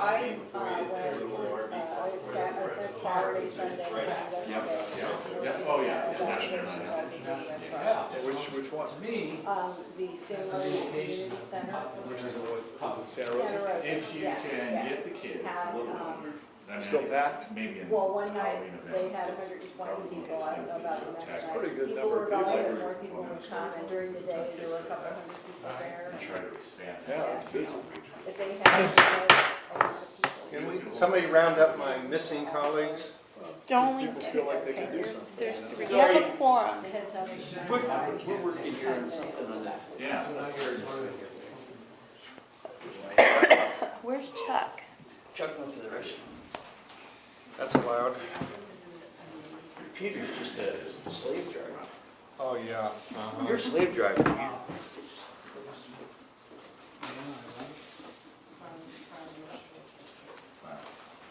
I'll hook you with a little light. That's command center. Cool. And you're, you know, you guys. Training is fun for you. You don't know what he. Well, He'll help you. you know, some of the schools. Chief, what about the core meeting for November? Or, It's on the week of the Thanksgiving. hard to talk about whether to move it or not. Head up to 8. 8 what? 8 ballots we have to go. With everything else going on? I was gonna bring it. Okay, Good, good thinking. we got everybody here? Okay, we got, okay, fine, so. We now have essentially dealt with item 13, although I think what we want now is a motion to table to a date certain. Motion to table to the 25th? I'll So make a moved. motion to, I'll Second? Yeah. All in favor? Aye. Aye. Okay, sorry I didn't allow for discussion, I think there's consensus on that. Sorry, who made the motion? I made the Seconded it? motion, I made the and I motion. seconded it. Okay, thank you. Okay. So that will be, we will then go to, Item 15, right? we'll pick up item 13 at the 25th as the sole item on the agenda. Item 14 is moot. Yeah. Item 15 is the next item, which is consider and discuss fire board committee and liaison assignments. The current assignments are in the packet, and I have the following recommendations for my colleagues' consideration. On the finance committee, I'd like to ask Stephen Noctime if he would rejoin that committee. He stepped aside while he was a candidate to avoid Brown Act problems. I have asked Chuck to serve on the Emergency Preparedness Committee with Rob, but that needs to be confirmed by the board. That's a tentative appointment that I asked Chuck to do so they could start scheduling a meeting and he and Rob could move forward, but, Wait, I'm sorry, you asked me? pardon? You asked me? I sent out an email Oh, saying, today? no, about a week ago. I'm sorry that I That's missed it. I apologize. That's okay, and I've Should just, we do a motion now? well, No, let no, me just go let me through. say, I'm not unhappy. I hope not. No, I'm just concerned that I'm having a senior moment or something here. Well, we've been dealing with lots of issues, and that's permissible. The meeting Do we has... vote again? Well, no, do we need a ballot? On human resources, I'm recommending that we add Robert Jones to that committee, and that I come off of the Human Resources Committee. On strategic planning, I would like to recommend that we ask Sean Ballard to serve as a community representative on that committee. On the Public Relations Committee, Rob has indicated that he would like to serve on that committee. Which one? Public Communications Committee, and I would come off and Rob would go on. And I would like to recommend that we ask Jim Lewis and Jeff Palin to both join as community representatives on that. And on liaison appointments, my recommendation is that Rob take Rex's role as the City of Menlo Park and that there be no other changes on liaison appointments. So feel free, if anybody didn't catch that, Noctime on finance, Chuck on emergency preparedness, Robert Jones replacing Carpenter on Human Resources Committee, Sean Ballard, the community representative on strategic planning, on public communications, Rob again replacing Peter Carpenter, and then adding Jim Lewis and Jeff Palin as community representatives, and then Rob as the liaison appointment. So Virginia's the chair of that public relations, right? you guys, Yeah. anybody feel strongly about wanting to be chair? Why? Oh, no, no, Of which committee? no, she's chair of that public. Yeah, She's chair of right. public, the question is emergency preparedness. Yeah, who's the chair? Who wants to chair that? And Cynthia's gonna stay on? Well, Do you Chuck, know that's your if Cynthia's passion, staying man. on? Is that okay? You want to share? That's fine. Okay, Chuck is chair. Virginia, you had a question? Yeah, it did Cynthia, I haven't talked to Cynthia about. Cynthia wants to stay Yeah, on Stay the on. yeah, she still Okay, wants to stay. great. She has some other obligations that have come up where, and I said to her, I said, you know, you're setting yourself up for an unreasonably high standard. You're saying unless you can do this job perfectly, don't do it. And I said, but anyway, she said, fine, I don't want to stand for appointment to the board, but I do want to continue to be the resident representative on emergency preparedness. So I have Would a, Rob do both Menlo Park and San Francisco? yeah, Cedar Creek? Yes. yeah, he's Okay. basically replacing Rex Okay. for that. But, okay, so I have a question, or something, I mean, I think these are great, Peter, I was just thinking, Can Michelle give us a copy? I'll give her my copy. Okay. See, Virginia, you asked me a question? yeah, so, I don't know, Rob, how would you feel about having Steve on strategic planning? Because he's such a big thinker sometimes, and putting Sean in the finance committee liaison. It doesn't matter to me. Sure, whatever. I you- was just thinking that because Steve, when we when we first got on the board, he actually put together the strategic planning sessions that we had. We did. Yeah, so that was the only reason I would bring, but otherwise I think this looks good. I have not talked to him, so I'm not even sure he's prepared to come back to finance. Oh, You know, if we agree to this, I would then reach out to the people who I'm recommending as community representatives and ask them whether or not they'd be willing to serve. But I didn't want to ask them until I'd gotten the concurrence of my colleagues. okay. So So- what do you think of putting Steve in the strategic planning committee, on that committee, and Sean on finance? 'Cause As if well that- as finance? I'm just flipping them. Flipping them, putting Sean on finance and Steve on strategic planning, because he's just such a great big picture thinker, Steve is. Well, I think Sean's the same as well. I mean, Yeah, no, my I sense agree, but, would be to I would like to keep Stephen on finance because he and Chuck and I have just really worked well I know, together. I know. In strategic, in finance has been sort of every single month we got issues kinds Yeah. of thing. Strategic planning is moving along at a somewhat slower pace, which is, Okay, I can see that. okay.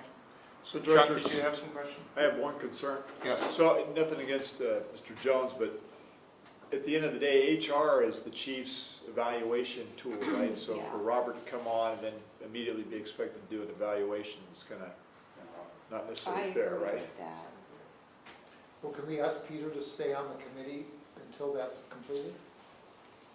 Oh, that would I'd make be- three, that would make three No, you people. can't have. I'd be pleased to do that, but it would certainly be my hope that next, beginning in January, whoever the president is, that, they look at the full panel of directors and try to give each of them the opportunity to do what they can do best. So I'd be comfortable keeping myself on that committee for now. And then when the new president makes appointments, I would certainly recommend that, given Robert's background and stuff like that, he's spent a lot of time in the HR business, and so if you'd like to make that change to my recommendations, I'm perfectly comfortable with that. Okay? I'm comfortable with Robert being on there, but I can see Harold's point. Now, we can't have three, so, But no, with your original suggestion, putting Robert there and taking you off of that. the other thing we could do is we could have an ad hoc committee to do the chief's The chief's evaluation. report, yeah, yeah, and it doesn't have to be a standing committee. Pardon? It wouldn't have to be a standing committee. No, it would be an ad hoc committee. And so, if we wanted to do it. You and I could do the ad Yeah, hoc. let's do that. Okay, And then and keep then Robert Robert- will join The HR. standing committee, the standing HR committee And will we'll be have an ad hoc chief's evaluation. chief's eval, and that will be chaired by Virginia and Peter, number 2. Okay. With those change, Chuck?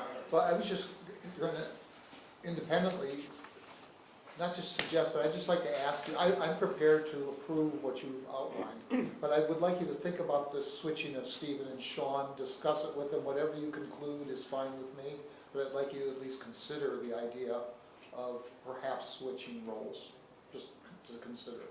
You mean Yeah. discussing it with Steve? Well, I think both, I don't know that anybody's discussed it, maybe you've discussed it with Sean already. I had don't a know. brief discussion with Sean, he said he'd be prepared to help. He Okay. didn't know what he was committing to when he made Right. that comment. And I just had a brief The same, discussion. the same thing, when you talk to Stephen, depending on if it changes and you find somebody Oh, else, if Stephen doesn't want to do it anymore, whatever. I'm happy with the way you proposed it, but I could see the other side as well. I would suggest we go forward with what I suggested, and because people are not able or willing to do it, I'll come back to you with proposed changes. Yeah. Okay, so do I have a motion to I'll move to accept accept. these I'll move to recommendations? accept. I'll second. Any further discussion? I All just those in think- favor? Thanks for thinking this through, Peter. I think Well, this it's is great. a moving target because I didn't know what was going to happen tonight, so I had to, otherwise I would have circulated my recommendations to you ahead of time, but I wanted to find out tonight because I felt if we appointed a new person, putting that person into the mix was important. So, if you, We have to vote. We have to vote, we interrupted the vote. okay, all in favor? Aye. Aye. Okay, Sam? Okay, now we're on. Michelle, you got Okay, discussion on how to improve the board performance. This emerged out of the very fascinating discussions that we had with the candidates, and which one of the questions that Director Crawley would ask each of the candidates was, you know, how would you improve the board performance? Given that we have elected or preordained or whatever Robert to be our 5th member, I would recommend that we table this until the November meeting, when he can join us and have this discussion at that time. So I would make a motion to table to the November meeting. Is there a second? I'll second. Any discussion? All those in favor? Aye. Done. Okay. Item 17, Chief? So directors, you have the reports in front of you. Chief Navarro's not here, but between myself, Chief Stevens, and Chief Long, I think we can explain and hopefully answer any of the questions that you would have. Director Bernstein had asked some questions that we've responded to. One of the questions was that these things go before the Finance Committee. I'm not opposed to that. That would be something the board would have to make a decision on. Just to understand with any FEMA-related items, the federal government isn't necessarily always so flexible when it comes to procedure. So, you know, I don't know what changes we would make, if any, other than, you know, how we outline funds that they allocate for us in terms of, we really don't have any, we don't have any control over the dollar This is a take it or amounts. leave it on. It pretty much is, yes, it's a take it or leave it. There is some latitude within the cooperative agreement on how we allocate funds, what we allocate them for in terms of dollar amounts, but it's pretty prescribed in, you know, in which methodology is used by the feds, so. But again, Director Bernstein brought up the point, and that's your call. Rob, questions? Run with the money. Virginia? No, I think we should approve it. Chuck? And I'm okay with approving it also, but let me just tell you why I brought it up. First of all, we received these back on the dated September 11th, so there was a lot of time that it could have gone to either the September, not the September, but at least the October Finance Committee and so forth. There's lots of little numbers, there's lots of stuff going on here. We're effectively signing off on this, and I just feel to be responsible that I'd like to at least understand what I'm signing off so that somebody doesn't come back to me later and say, well, you approved it, how could you approve something you didn't understand? So that's why I was concerned. I've asked for, there's some things that we say we have to comply with. We make representations that we will comply with them. Those were the most important to me. You sent me the documents, I was able to look through them, and it's mostly boilerplate stuff that didn't seem to be any problem. The only thing that I'm concerned about, and I raised the issue and the answer back, is that you don't know the answer, which is fine. I mean, we can still approve these, but now that the state of California has become a sanctuary state, there are certain things we can and cannot do with respect to the Department of Homeland Security, and yet we're making representations here that we're complying with all these things. For the life of me, we're complying with whole acts, which are like 150 pages long that we're complying with, and I'm signing off that, yes, we're willing to do that. Well, that's not reasonable to ask me to be able to do that, and so I don't feel that uncomfortable signing off on it. But I'm a little bit concerned that if we could even ask the representative from FEMA or said, is there anything that we need to be doing that might be a problem eventually? We ought to at least be prepared as best we can to make sure that we're not going to come in conflict with something down the road. Anyway, other than that, I wanted to understand how these numbers worked here and when we were going to get rid of these contracts that are already 5 years old and so forth. And it's now clear to me that at the end of this year, we'll be at least getting rid of fiscal year 13 and that we're making some progress on clearing up this old stuff. Sure. So I feel comfortable with it, but there's no reason it shouldn't have come to the Finance Committee. That would be the place where we could discuss it in a smaller forum and clear up some things and not take the time of the entire board. Yeah, and I hope by the answer I gave you, that's up to the board. If that's the direction you want to go, that's certainly, we have not done that in the past, but that doesn't mean it can't be done that way. Well, I'm not recommending that we take this back to the finance committee, because I don't think there's time to do that. No, there isn't. Yeah, so I'm not recommending that, I'm just saying in the future, I Yeah. think this should go there. And My comment is that the lawyers have a wonderful rule, never ask a question you don't know the answer to. And I would urge you not to say to FEMA, well, what are the things you want? This will roll out, and lots of people will deal with these very complex issues. My suspicion is that very few of these things are going to end up on our doorstep being problems. You know, you've got LA in the mix, you've got New York in the mix, you've got Sacramento in the mix, etc. You know, we're not going to be first in terms of these sanctuary city issues, etc. Put our nose down and keep doing our job. And when there's a problem, bring it back to the board and say, hey, we got a problem here. There's a conflict between what we think we should be doing as professionals and what they're saying we should be doing, and we'll deal with it. So I was on a conference call with actually FEMA program office representatives on Monday regarding the hurricanes, reimbursement, you know, a variety of other topics, including, you know, the radios that are in here, because there's radios that are going to get purchased with additional program funds.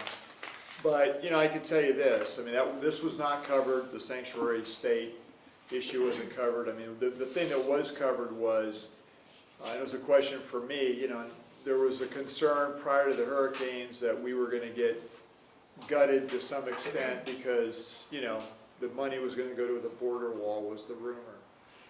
So I asked the question, now that all the hurricanes have come and, you know, it looks like FEMA kind of saved the day, and certainly we were part of that as urban search and rescue and doing what we did in the different places that we did it.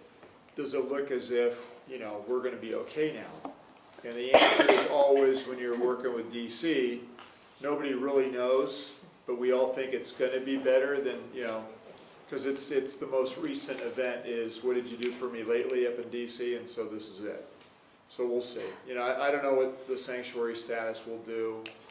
You know, I'm hoping the hurricanes open the eyes of some people that, you know, you need to keep this program funded for as limited as the money as they actually give it, which isn't much. It's, you know, about $35 million a year, which is nothing in the federal budget. But, you know, we'll see. So, you know, I hope that's what's going to happen, but our concerns were I more was just with certainly getting impressed with the sheriff in Santa Rosa, or I guess in Sonoma, saying, look folks, if you come to an evacuation site or something like that, we're not going to use this as a place for catching illegals.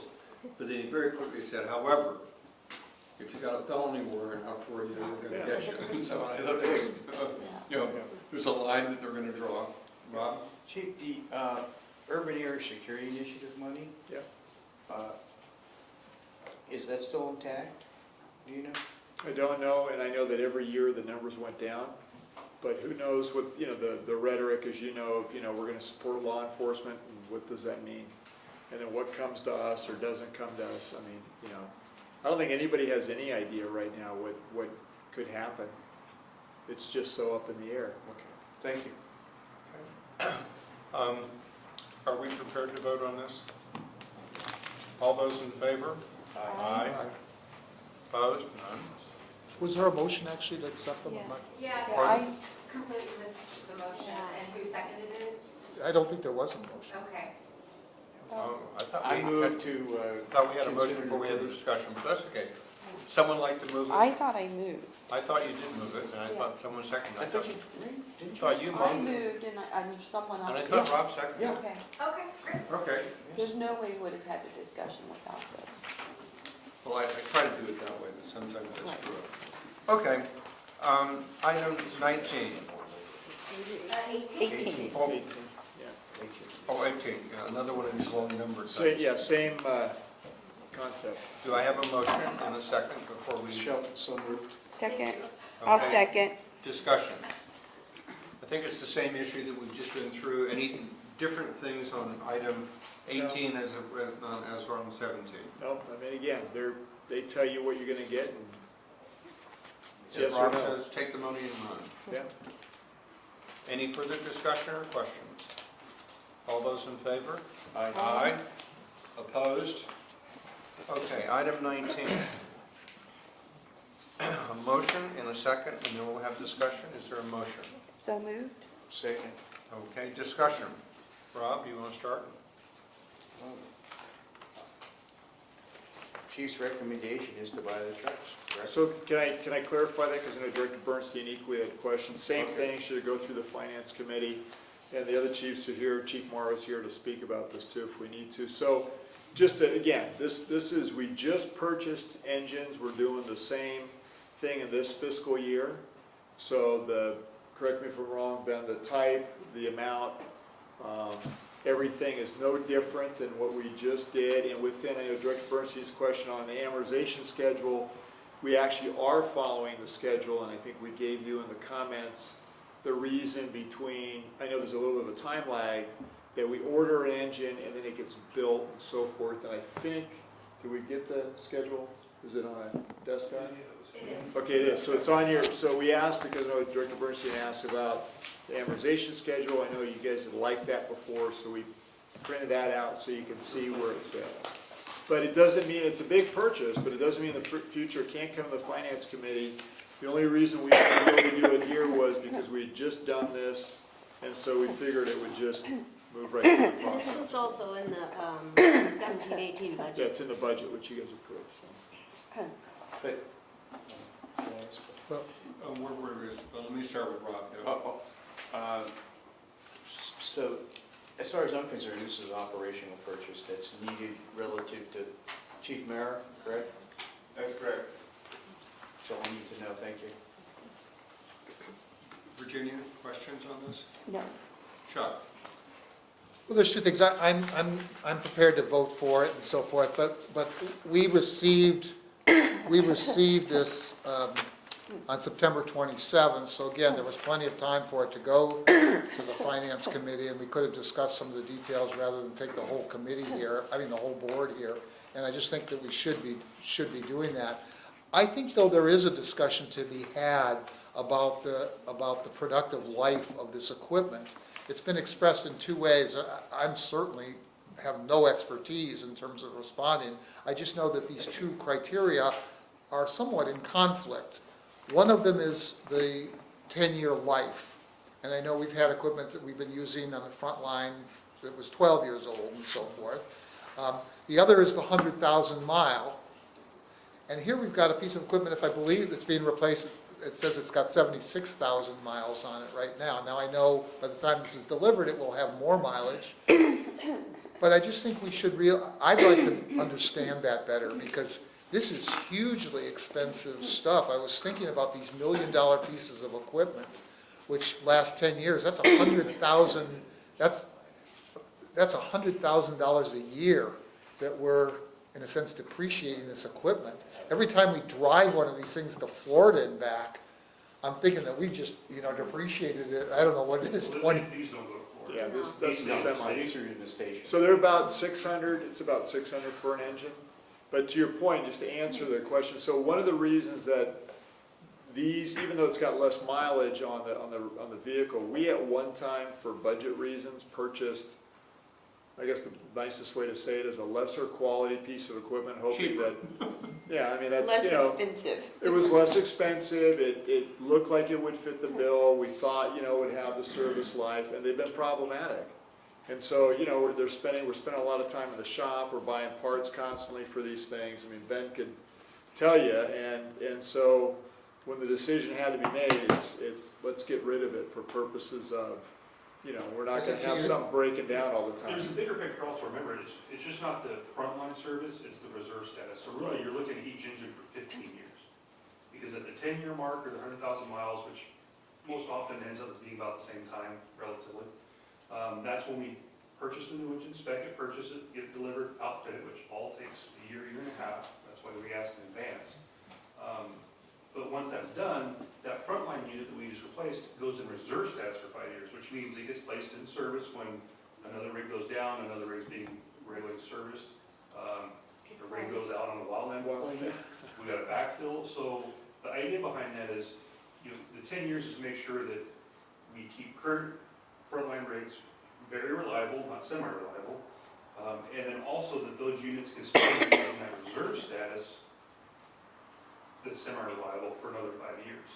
We start pushing that envelope farther, we're just gonna find ourselves in more issues. And right now, with the current fleet we have, I had been the mechanics for the last quarter to the end of September. We have spent approximately $111,000 in maintenance repairs on our apparatus. So obviously, getting those newer apparatus, that tends to come down because they're newer. So there is, it's all those things that we take, the 10 years, the 100,000 miles, we take our repair costs. Are we seeing a lot of stuff going on? Because these are hard-run pieces of equipment, there's no doubt about it. It's cold outside, we don't get to warm them up. They start them and they go. They got and see the pump, they're running at extremely high RPMs while they're pumping that fire. They get a workload. That's why unfortunately, they're not like regular cars, you might be able to push it 15, 20 years. I'm not questioning your judgment at all on this. No, I'm just trying to give you a little more background as to why. At $700,000 a pop, when I raise my hand, I'd like to just know that we're being responsible here, and I'm not doubting that we are. As I said, No, I'm going to vote for this. What I think the chief's saying is, one of these engines is going to be replacing an inferior piece of equipment. Is that Yeah, correct? we in the old, in years past, we chose to go the route of buying things that we hoped would work out. It was less money. I mean, they're still good, as Don mentioned, for 5 more years, but the reality is, when you see some of these things when the mileage is below the years, that's it. I mean, we probably should have, at the time, chose differently, but we didn't. But it wouldn't hurt to put that in the staff report either. It would just help understand. That's why I say, if it comes to the finance committee, for those people who aren't interested in it or whatever, it takes less time. So Sure. that's all I have to say on that. The other thing that's really important to recognize is that being out of service for us is a huge, It's a huge big issue. deal. It's one thing to have your car out of service. Yeah. Having a fire engine out of service is a nightmare. It's like a collision at sea. You just don't want it. Well, and it plays, And just we so you saw know. that in these less expensive engines. Right, well, and you see it too, though, we mentioned the reserves are being used if frontline goes out on a fire, or in some cases, instead of frontline, and I can tell you, all the agencies right now in the county would discuss sharing policies and different things too, because we were at least able to send another piece of equipment because we had enough reserves here to keep everything frontline with some backup and still add more up in the north to help them out. So, the number of reserves that we have, the quality of the reserve, all of those different things factor into what we can and can't do, including in a time of crisis. One of my pet projects, are we deploying engines with fire curtains? One of those has the fire curtains on it, yeah. With what? Both of the Oh, you ones do? that went on the Okay. deployment. We both got sure hurt. there's 1 or 2 to go out, or ones that will be quick with that. With fire curtains? Yeah, this was a project that I worked with the staff on a couple of years ago where turns out that what we end up doing many times, and Chief Long and others can correct me here, but we show up at these wildland fires and they typically assign fire departments like us to do structure protection rather than working on the fire line. And the problem with that is that in most of these wildland situations, when you go to protect the structure, it's at the end of a driveway with no turnaround. And so working years ago, about 3 or 4 years ago, working with the staff, we developed a little manual for wildland deployment. And one of the things that had occurred in the previous year was this Marine firefighter who was killed doing structure protection. And he was killed because he was caught outside. And in the manual, what we came up with were emphasizing to people that you have some real important alternatives. When you get to structure protection, one of the first things you need to do is figure out how the hell you're going to get out of there. And if you can't get out of there, how do you shelter in place? And the shelter in place opportunities were you can shelter in the structure or you can shelter in the vehicle. The vehicle turns out to be a relatively good place for shelter except for the fact that it's got windows. And the windows allow heat to come in very rapidly. And so what this very clever guy did was actually, his son, I know his brother was one of the firefighters that was killed in the Storm King Mountain fire. And so he became very interested in additional protection for firefighters. And he came up with these thermal curtains which are mounted on the inside of the fire engines. So you get, if you get trapped, you got no place else to go, you go to your engine, you pull down the curtains, you wait for the fire front to pass, and then you get the hell out, because when the fire front passes, you can be absolutely guaranteed that the fire is gonna, that the tire is gonna catch on fire. That's gonna be the most flammable. And then, once that happens, then the rig's gone. But it gives you a brief interval when you can get out of there. And we actually even played around with, and I think it's feasible that people could actually use their self-contained breathing apparatus, because when we lose firefighters in wildland situations, 90% of the time it's smoke inhalation, it's inhalation of hot gases, etc. And a wildland firefighter doesn't have a backup of a Scott pack, etc., but our guys do. So if you went in your engine, you put down the fire curtains, you put your pack on, etc., you increase your chances of survival. And we have, how many engines now configured with that? Two. It's a 2 that is primary. And it's, if you ever notice the personal fire shelters that we wear, you might see it looks like an aluminum pump tent. It's that radiant reflective, it's rolled up and it drops down, because as you guys all discussed earlier, one thing I try to remind the public is when they see these devastating videos on TV and see that fire blowing through and it's unbelievable, one thing you notice is you don't see firefighters right there. Right. Because they're in front of the fire. They're at the houses that haven't burned yet, waiting for that fire to hit. It's not a great place to be. But so every option we have to have the personal shelters, the home itself, the fire shelters and the apparatus, it increases, our chances of anything was to go wrong. Chuck? I just have one question about the equipment we have. Do we have any equipment that, I'm talking about big equipment like engines or whatever, that are capable of going off-road? Yeah, I don't mean, not four-wheel drive. that's what, so we've got nothing that could go up in the hills? No, we do. When I take these strike teams out, it's amazing what, we call these type 1 engines, or they're larger engines, they call them pavement queens, is what the old terminology was for when I did my wildland firefighting. But, if it's a good graded road, semi-decent, we take them on those all the time, because that's where a lot of these homes are. It's just when you get in very steep or very rough terrain, that's not when they're great because of the clearance. So if you start getting big divots or ditches or... Is that something we'd ever want to be looking at? Internally here in the district, it doesn't go out on deployments. We do have Rescue 2 is actually 4-wheel drive, it can go off-road, and Patrol 4 up at Station 4 is also designed to pump and roll off-road. Rescue 2 is the pickup that was at Station 2? Yeah. And But for the role that we fill within the county, the strike team mutual aid system, typically, like Eric Carver said, is, they use us for everything, but primarily structural protection is our forte because we're a municipal fire department all the time.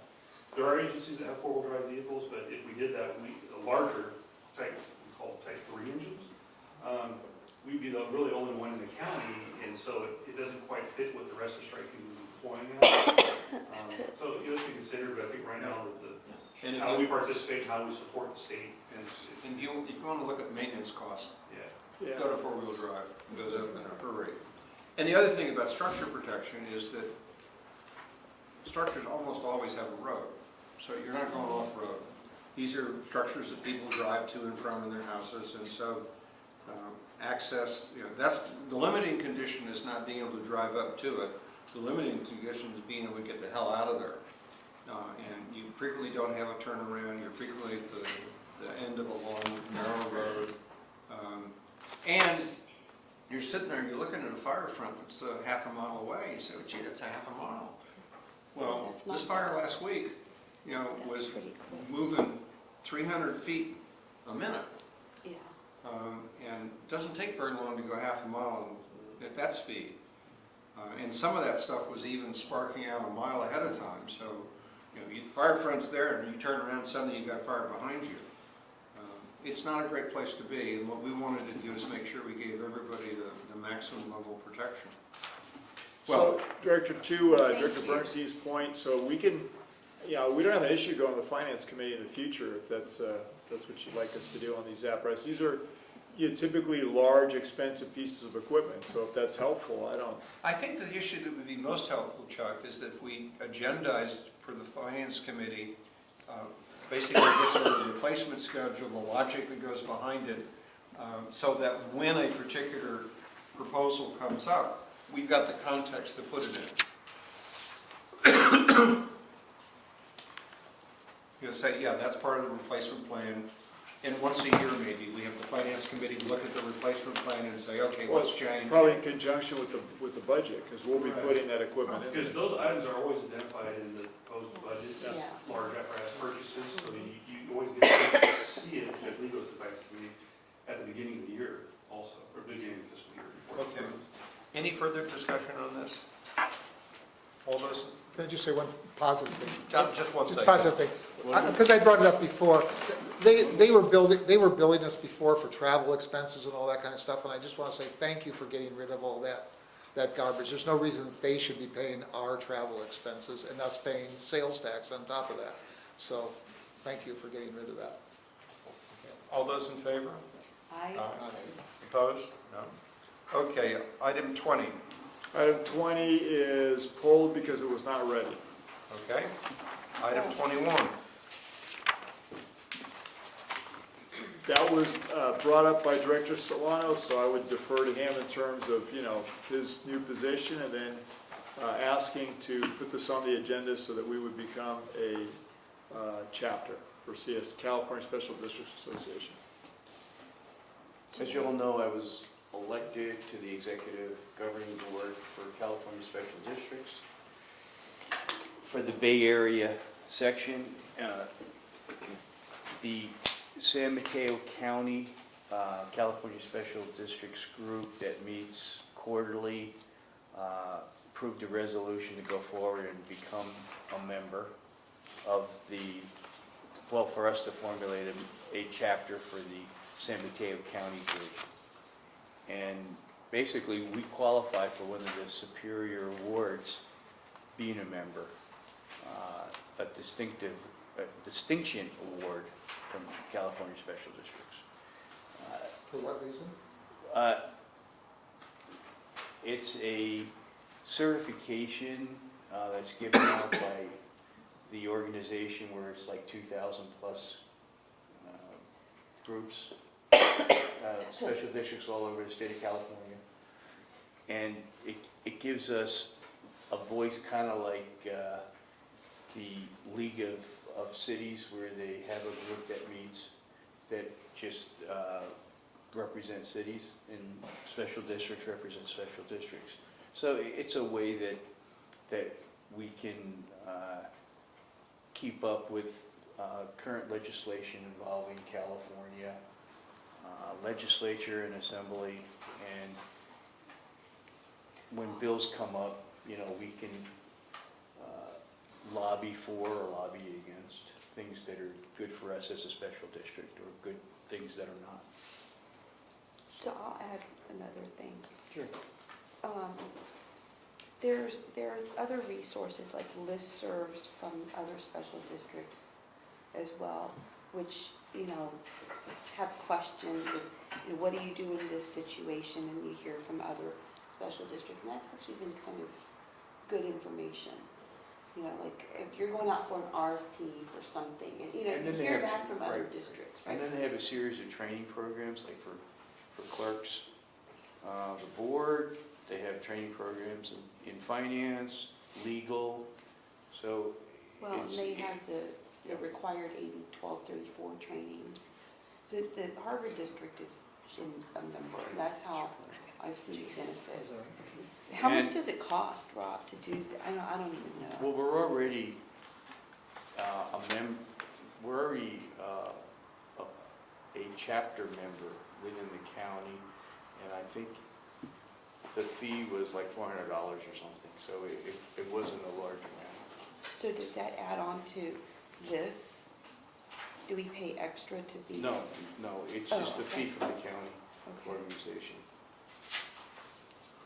what action do we need here? Is just this direction to staff, or just Just information? gotta tell us what you want to do, what you would like to do, But does it require a motion or just direction?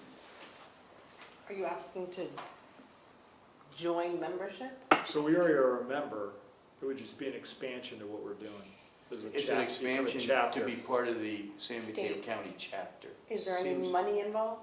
That's what I asked. Just Within the the chief's, within the chief's chapter. authorization. It could just be by consensus. The Chuck Direction has to a staff, question. rather than motion. Chuck?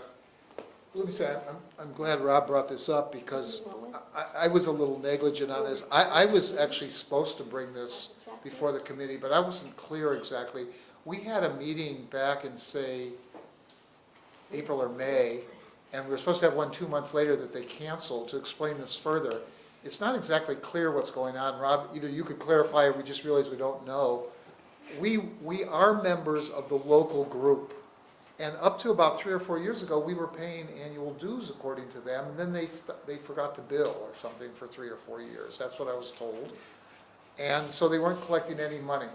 And then they had almost nothing left in the treasury. Now the statewide organization is saying, hey, San Mateo County chapter, you're one of only 2 chapters in the entire state that's not a member of the statewide organization. We want you to join. And the local chapter said, we don't have any money to do that. Well, the $1,800 that they found, okay, they're using less $400 in order to join the county chapter. Well- So they found the money. I guess what I'm saying is that I'm not exactly clear what we're being asked to join, whether it's the local or the state. And I think we probably should have some clarity, but I'm all for it if it's within the chief's purview, it doesn't even need to be an issue here. Because I'm certainly in favor of doing it, but it's not clear what we're doing, and so I'd be, Can we say, fine, do it, but report back next month? And What the you've chief done. report is what you've done? Yeah. How's that, okay? Are we comfortable with that? Sure, works for me. Do you know what the administrative duties of being the chapter people are? I sent Do you have to do the billing I like? sent the governing rules. Yeah, but it didn't really speak to, I have some contact information, a guy named Josh something, and I can send you that. Do you know him, who I'm talking about? Yeah, Josh Cosgrove, he's on the LAFCO board. But he also is a coordinator for this. I will send you what you need. How's that? what we'll be required to do to administrate that, being a chapter, if Right. we are the chapter. Okay, Right. okay, done. I thought I sent it. You sent me something, I didn't read through the whole thing. I didn't- There you go, okay, all right, well, Fine. It's I'll Michelle's include fault. you. Moving right along, item 22. Recommendation that the San Mateo County LAFCO conduct a countywide municipal services review of fire agencies within San Mateo County. In September 2016, we adopted a resolution, and that was passed unanimously. That resolution was forwarded to LAFCO.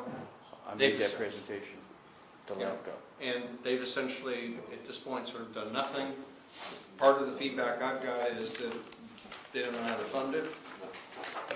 So maybe you and Harold can bring us up to speed as to how we get this moving. Yeah, so Martha was supposed to look at this, as I wrote, I think in there, by the end of the summer. That hasn't happened. But I would just give, I would give it some pause too. Number one, the county chiefs, there's been consolidations, but it's done on an agency-by-agency cooperative basis. In other words, there hasn't been a study that was done. Agencies cooperate with each other to do that. So I'm not sure what the opinion would be if we were to say we were gonna want this to happen, or, we would fund it or whatever. I don't know what that amount of money would be. The other one that gives me pause too is, the revelation now with PERS and the unfunded liability of all these different agencies, because I could tell you in a recent meeting that we had where this was brought up, we have agencies that are taking budget cuts now, being asked to take budget cuts. And so, where we as the district have grown and done different things with units and personnel, those agencies are going the other direction. And part of it is because they're unfunded liability.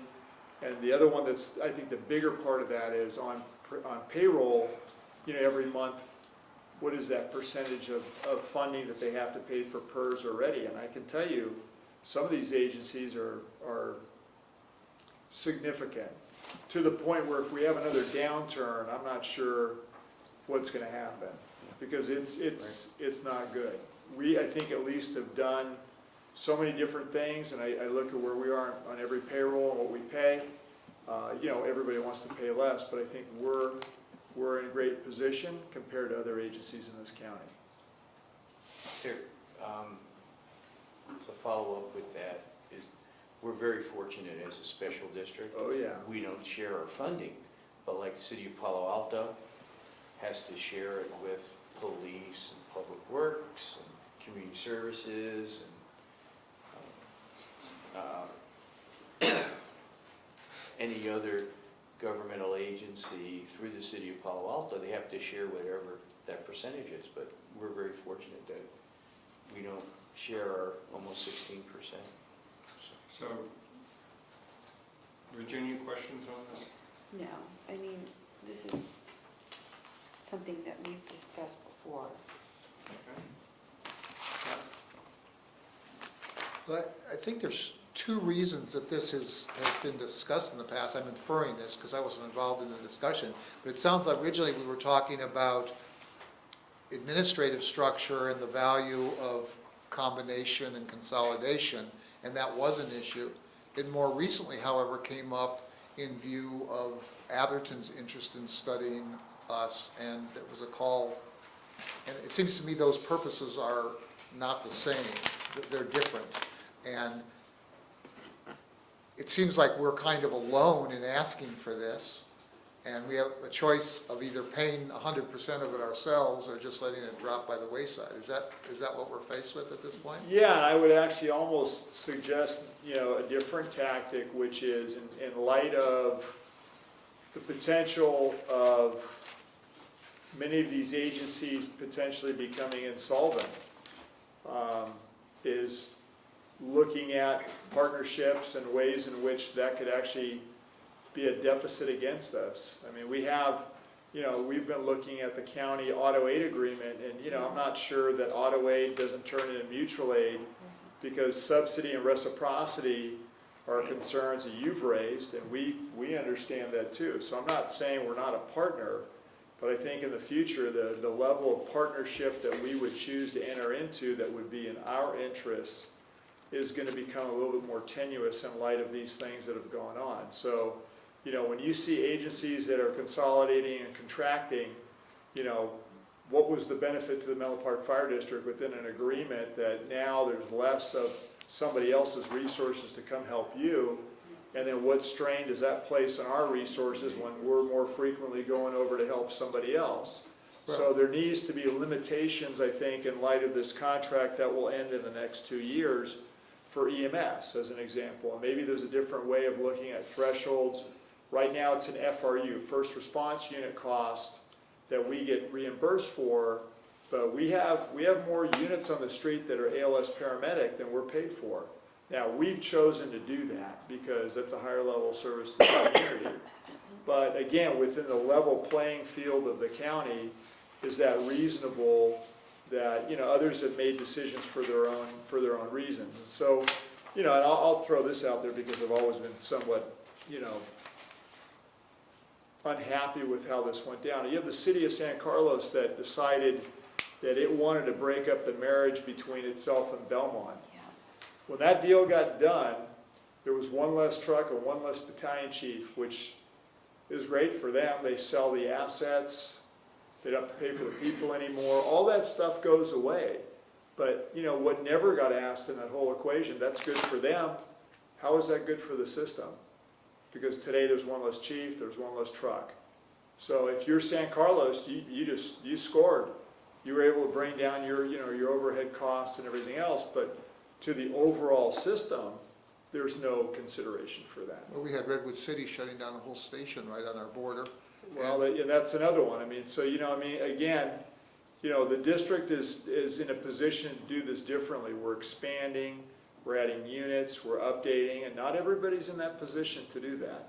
I want to mention one more thing, because I have been concerned both by the county's response, and I've also been encouraging us to strengthen our affiliation with Palo Alto.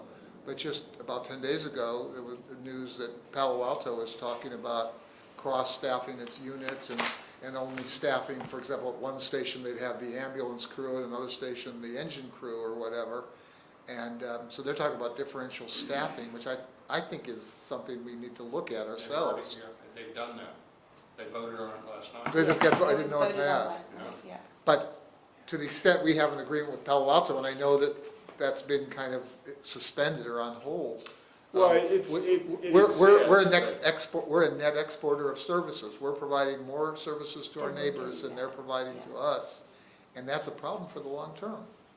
Yeah, and I can't disagree with that. I think, again, subsidy and reciprocity, you try and look at the numbers. And we certainly have times when we need the help of our neighbors based upon call volume, the number of incidents, the severity, again, the weight of the response. And we have, as I mentioned earlier, we always want to go heavy because you never know what you're going to get into, so it's better to then de-escalate. But all that said, it's going to have to be eyes wide open going into a new agreement, because I don't think we're going to want to sign on the dotted line for an agreement that doesn't represent our best interests. Yeah, And I so what agree. we're doing today and what we're going to do in the future, the district, now that Robert's going to be on the fire board, and we've expanded services to the east side, East Palo Alto. I think that's a great thing. But what you don't want that to be, what to happen is have that then be diluted, because those units are now going over to the neighboring city all the time because they can't necessarily take care of their business anymore. So that's not right either. My turn. Oh, your turn. Good, Peter. Yeah, based on this discussion, I think my sense is that we should continue to keep the resolution on the table in front of LAFCO.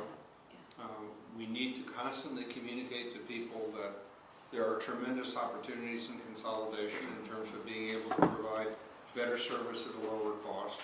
You've got great models in Sac Metro and Orange County. One's a JPA, the other's a special district. But I'm certainly hearing from the chief and from the staff some cautions. So I would leave it where it is right now, not rock the boat, not offer to pay for it, Yeah. but not take it off the table. Yeah, and I would just say to your point, my concern would be in this whole thing is that, I used to be a big proponent of consolidation of services, and I can tell you, now knowing what the financial piece looks like and where everybody else is, it's too bad, because one of the worst things that could happen is you do it and everybody becomes vanilla, right? It's the most basic service. The district has a superior level of service as far as I'm concerned. We're able to do things that other agencies are unable to do, and I'm happy to be able to do that. I think that makes us, it gives us a stronger level of protection for the citizens that we serve, and so you have to be careful that it doesn't get diluted. And so what I see is when these consolidations occur, if anything, they're downsizing the number of stations, they're downsizing the number of units, they're downsizing the number of people that are there to respond. All for what? How does that, in light of everything going on, the day that you really need that stuff and it's not there, then everybody's going to look back and go, why do we even do that? Okay. We got some other stuff on the agenda. You want to keep going on this one? I just have one last, I'm just going to say. Chuck, there's no such thing as one last question. Well, no, it's not, it's a comment to the chief. The chief said, if a downturn happens, Yeah. and I just don't think you should say if, because there's no if about it. It happens every 7 to 10 years like clockwork, and we ought to just assume that it's going to happen. Yeah, and consolidations that are forced out of necessity for survival, it works, but that's not exactly good either, you know what I mean? Okay, let's move on.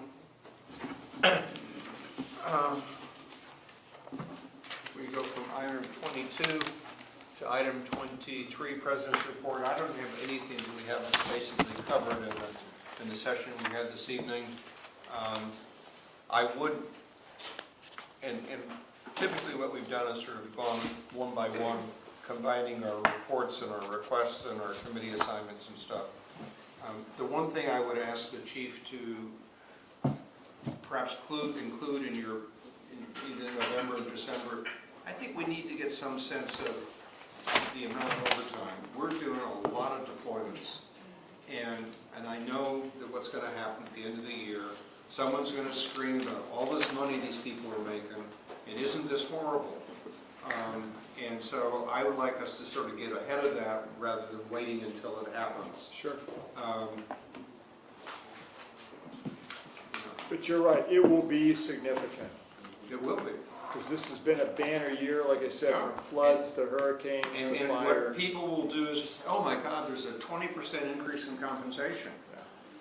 They won't say there's a 50% increase in the amount of time these people spend away from their family. They won't spend, say, oh, there's this many days they spend on the fire line or in Florida, et cetera. They, unfortunately, the reporter left, but, that's exactly the kind of thing she's looking for. And we need to put that in context and get out in front of that story rather than letting that story be written by somebody else. Yeah, I think we can look back on how many deployments and how many hours, and I don't think that's the. And focus on the part that does tend to get left out of the articles is that it's reimbursable dollars. That's right. It's reimbursable We put it dollars. out up front, but we get it back at. It is reimbursable, what I don't think we spend enough time educating people on is that, this is not a windfall for the people who got the overtime. It's time away from family, it's time in horrible conditions. Yeah, This is, dangerous. it's not like somebody hit the jackpot, and in fact, they lost the lottery and ended up getting deployed. So I would just like us to get the facts together, and by the time the reports are submitted to the state, and we know they're coming out, that we put out a press release ahead of time, and we put this whole thing in context, and we don't let somebody else take the data and screw us with it. Well, they can still do that, but hopefully this year will be a little bit easier in light of everything that's occurred, so, but we can do that ahead of time. Because Don's right, I think it always comes up that somehow we don't get the money back, and we do. Well, I think it's more, I'm more cynical than that. I think that what people who look at this data do is they say, oh, Chief Stevens is taking home all his money. Whether we get reimbursed or not is not what that person's concerned about. And they don't say, oh yeah, he had 90 days away from home from his family, et cetera, et cetera. You got a nice vacation in Texas. Yeah, right. Humidity and flooding. Yeah. Okay, that's everything I've covered. Bob, your committees, your requests, I got more stuff. I just want to thank you, Chief, for, on September 9th, Suburban Park, they had their street dance, and there's a fire truck there, and kids loved that. You've already mentioned in your report that myself and Virginia were at the Acorn Awards for Rex's service. Virginia and I attended the CSDA conference from the 25th to the 27th. We had a CSDA San Mateo County meeting on October 3rd where they're going forward with the San Mateo County chapter of CSDA. I attended the State of the City of Menlo Park, and we had already talked about scheduling emergency preparedness, strategic planning, and I don't know if it's called communication or public, your committee, Virginia, that we need some type of a meeting to go forward with that, and congratulations, Robert. Thank you. That's all I have, Chief. okay, Virginia? Yeah, I have a few things. First of all, Harold, could you just please, if you ever get a chance to talk to anyone from California Task Force 3 to thank them. I know that when I was in Texas, at the beginning or the end of, mid to the end of, latter part of August, my son and I were trying to get in front of Hurricane Harvey for a few days before it hit, and I was actually asked to take an early flight back from Austin before the hurricane hit. And luckily I was able to at least stop by the warehouse to, send off California Task Force 3 because I felt like leaving my family and friends there and not being able to do anything, at least, someone was going there to help them. And I know that all my friends in Texas were very Right grateful. Yeah, Jim was there. So if you can thank them, that was wonderful. I think people there felt very reassured. And so thank you, Jen, for doing that. So Rob kind of covered some of the things. He and I were at the Golden Acorn Award. And I missed the pancake breakfast, which I understand was Drake's at a family funeral to go to that morning in Sunnyvale. So I'm sorry I missed that. But regarding my liaison reports, so the one thing that's kind of that's in your packet and that Harold has talked about is the San Mateo County area of Santa Cruz and Sandhill, that intersection. And I've been a part of this SAFE group that is a group of residents there that want to make sure that if anything's going to happen along Alameda de los Pulpos or Santa Cruz Avenue, that it happens with everyone in mind and not just for like one group, whether it's the cyclist or, you know, just the parents. And so Harold and I attended a meeting at Oak Knoll on August 28th, which is their first major community meeting. And, you know, the discussion was out there and, you know, there were, how does this look in the future? How does Santa Cruz Avenue look when you get off of Sandhill? And Alameda de los Pulgas was brought up. And so the one thing, I mean, there were just people throwing ideas out. And so at the very end, Harold and I decided we weren't going to say anything, we were just going to listen. And I think you were gone because that was when the deployments were happening for Hurricane Harvey. But at the very end, someone brought up this whole thing that I thought, okay, well, I now have to say something, which was you have to consider our emergency responders that take Alameda de los Pulgas as a primary response route, you know, from Atherton to Alpine Road, Weekend Acres. So I think that people were appreciative of the fact that that was brought up because they didn't really know that the fire district had really no say in the final outcome of this, right? And so I think that that was taken into consideration for the Board of Supervisors vote today to just lower the speed limit instead of doing road configurations without, you know, considering all of the stakeholders that would need to be involved in some way, shape, or form. That being said, there's going to be a county task force, and I know that this group of residents that I've been working with, you know, they're submitting names or people, agencies, whatever, to represent various interests, and the fire district is one of the agencies that will be represented. And so far they have me on there, but I've spoken with the chief and it's possible that maybe John Johnston would be on there, but the point isn't that. The point is that there's a spot for us, so that's great. And it's not just us, it's also the police department, so public safety in general. So I'm glad that that's happening. And I'll keep everyone informed, but at least right now, the biggest thing that they've done is reduce the speed limit. I think they're also going to work with the city because part of Santa Cruz Avenue in that area near the graveyard goes into downtown Menlo Park. So the city's going to be involved in some way. And I think the town of Atherton wants to have a say because Alameda de los Pulgas is really the main road that goes through the west side of Atherton. So I'm just trying to, you know, make sure that all of the stakeholders are somehow involved with this. And if you hear of anything, you know, let me know what your thoughts are too, because this discussion isn't over. And, you know, Peter, you were talking about sharrows earlier, the road markings and stuff, so that's, you know, been a big issue. And so there are sharrows there now between Santa Cruz and between Sandhill on Santa Cruz. And I think this SAFE group basically came about because the residents were not given any notice that sharrows were going in there.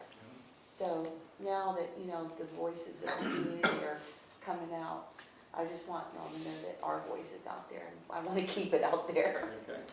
And one last thing, at the CSDA conference, there was, I went to some great presentations, and one of them was, well, there are two. One was on the CalPERS update, but there was one that I thought was interesting that was done by another law firm, Lauren Hanson and Bridget, about facilities defense or design immunity. So that we're going through different construction projects right now, and it was very interesting because it was the liabilities or how do you defend against situations where our public facilities might be misused whether it's in the construction phase, or the example they gave was the Golden Gate Ridge District, right? You know, when people commit suicide, what's the liability of the Golden Gate District? And that, it was very interesting. And I don't know if your firm is looking into things like that, but maybe that's something that, if it's an issue that y'all look into, that we can. Oh, sure, I mean, I think we do that kind of work, I'm not familiar with that exact presentation, but please forward it to me and I'll. Well, I don't have it because it wasn't passed I out. can get it from Okay. CSDA. But the point is that it could be something that could be a good presentation for us, since we're going through these construction Okay. projects right now. Great idea, thank you. Thanks. Chuck? I'm just going to report on two things, and maybe I've done enough already, but just mention, I promised that from the Finance Committee, we were talking about the Almondral property. We brainstormed, I don't remember the exact number, but 5 or 6 scenarios, which we thought was the universe of scenarios, and the staff is looking into the costing of that, and it will come back to the committee. So we're not looking at a single direction, but in fact, all possible. Okay. The second thing, East Palo Alto, I think continues to make progress. We had a meeting last Saturday of the East Palo Alto CERT group.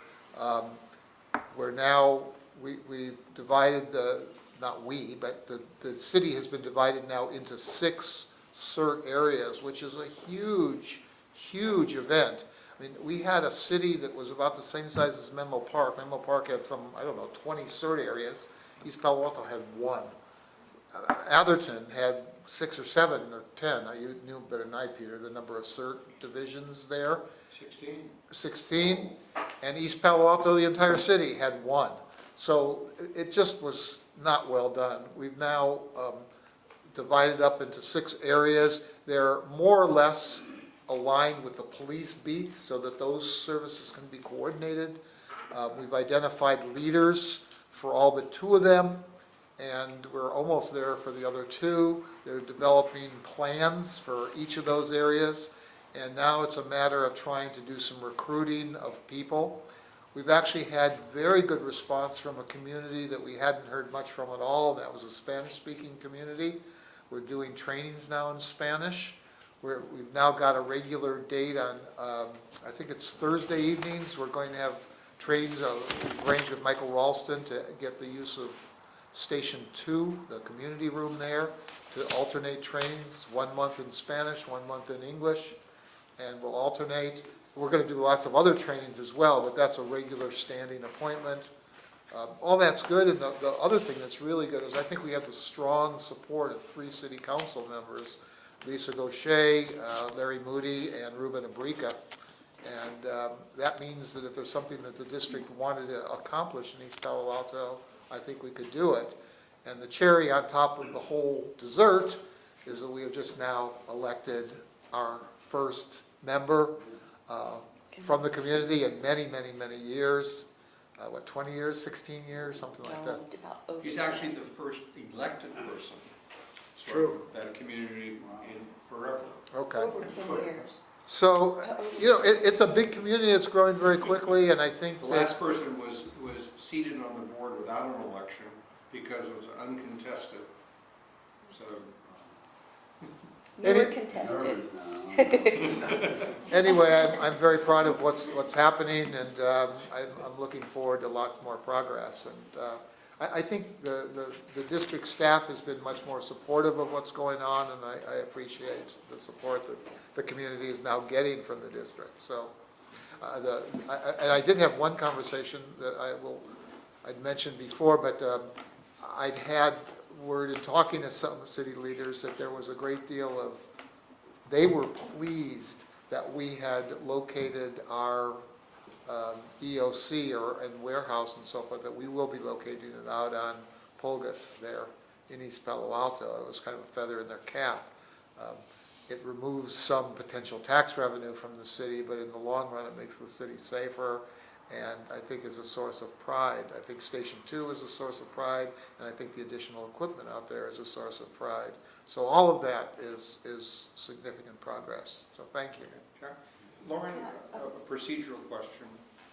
Is Robert subject to the Brown Act in his ambiguous state right now? Well, this is a very ambiguous state. Technically, if he was appointed but not sworn in, then yes, he would absolutely be subject to But the he Brown hasn't Act. been.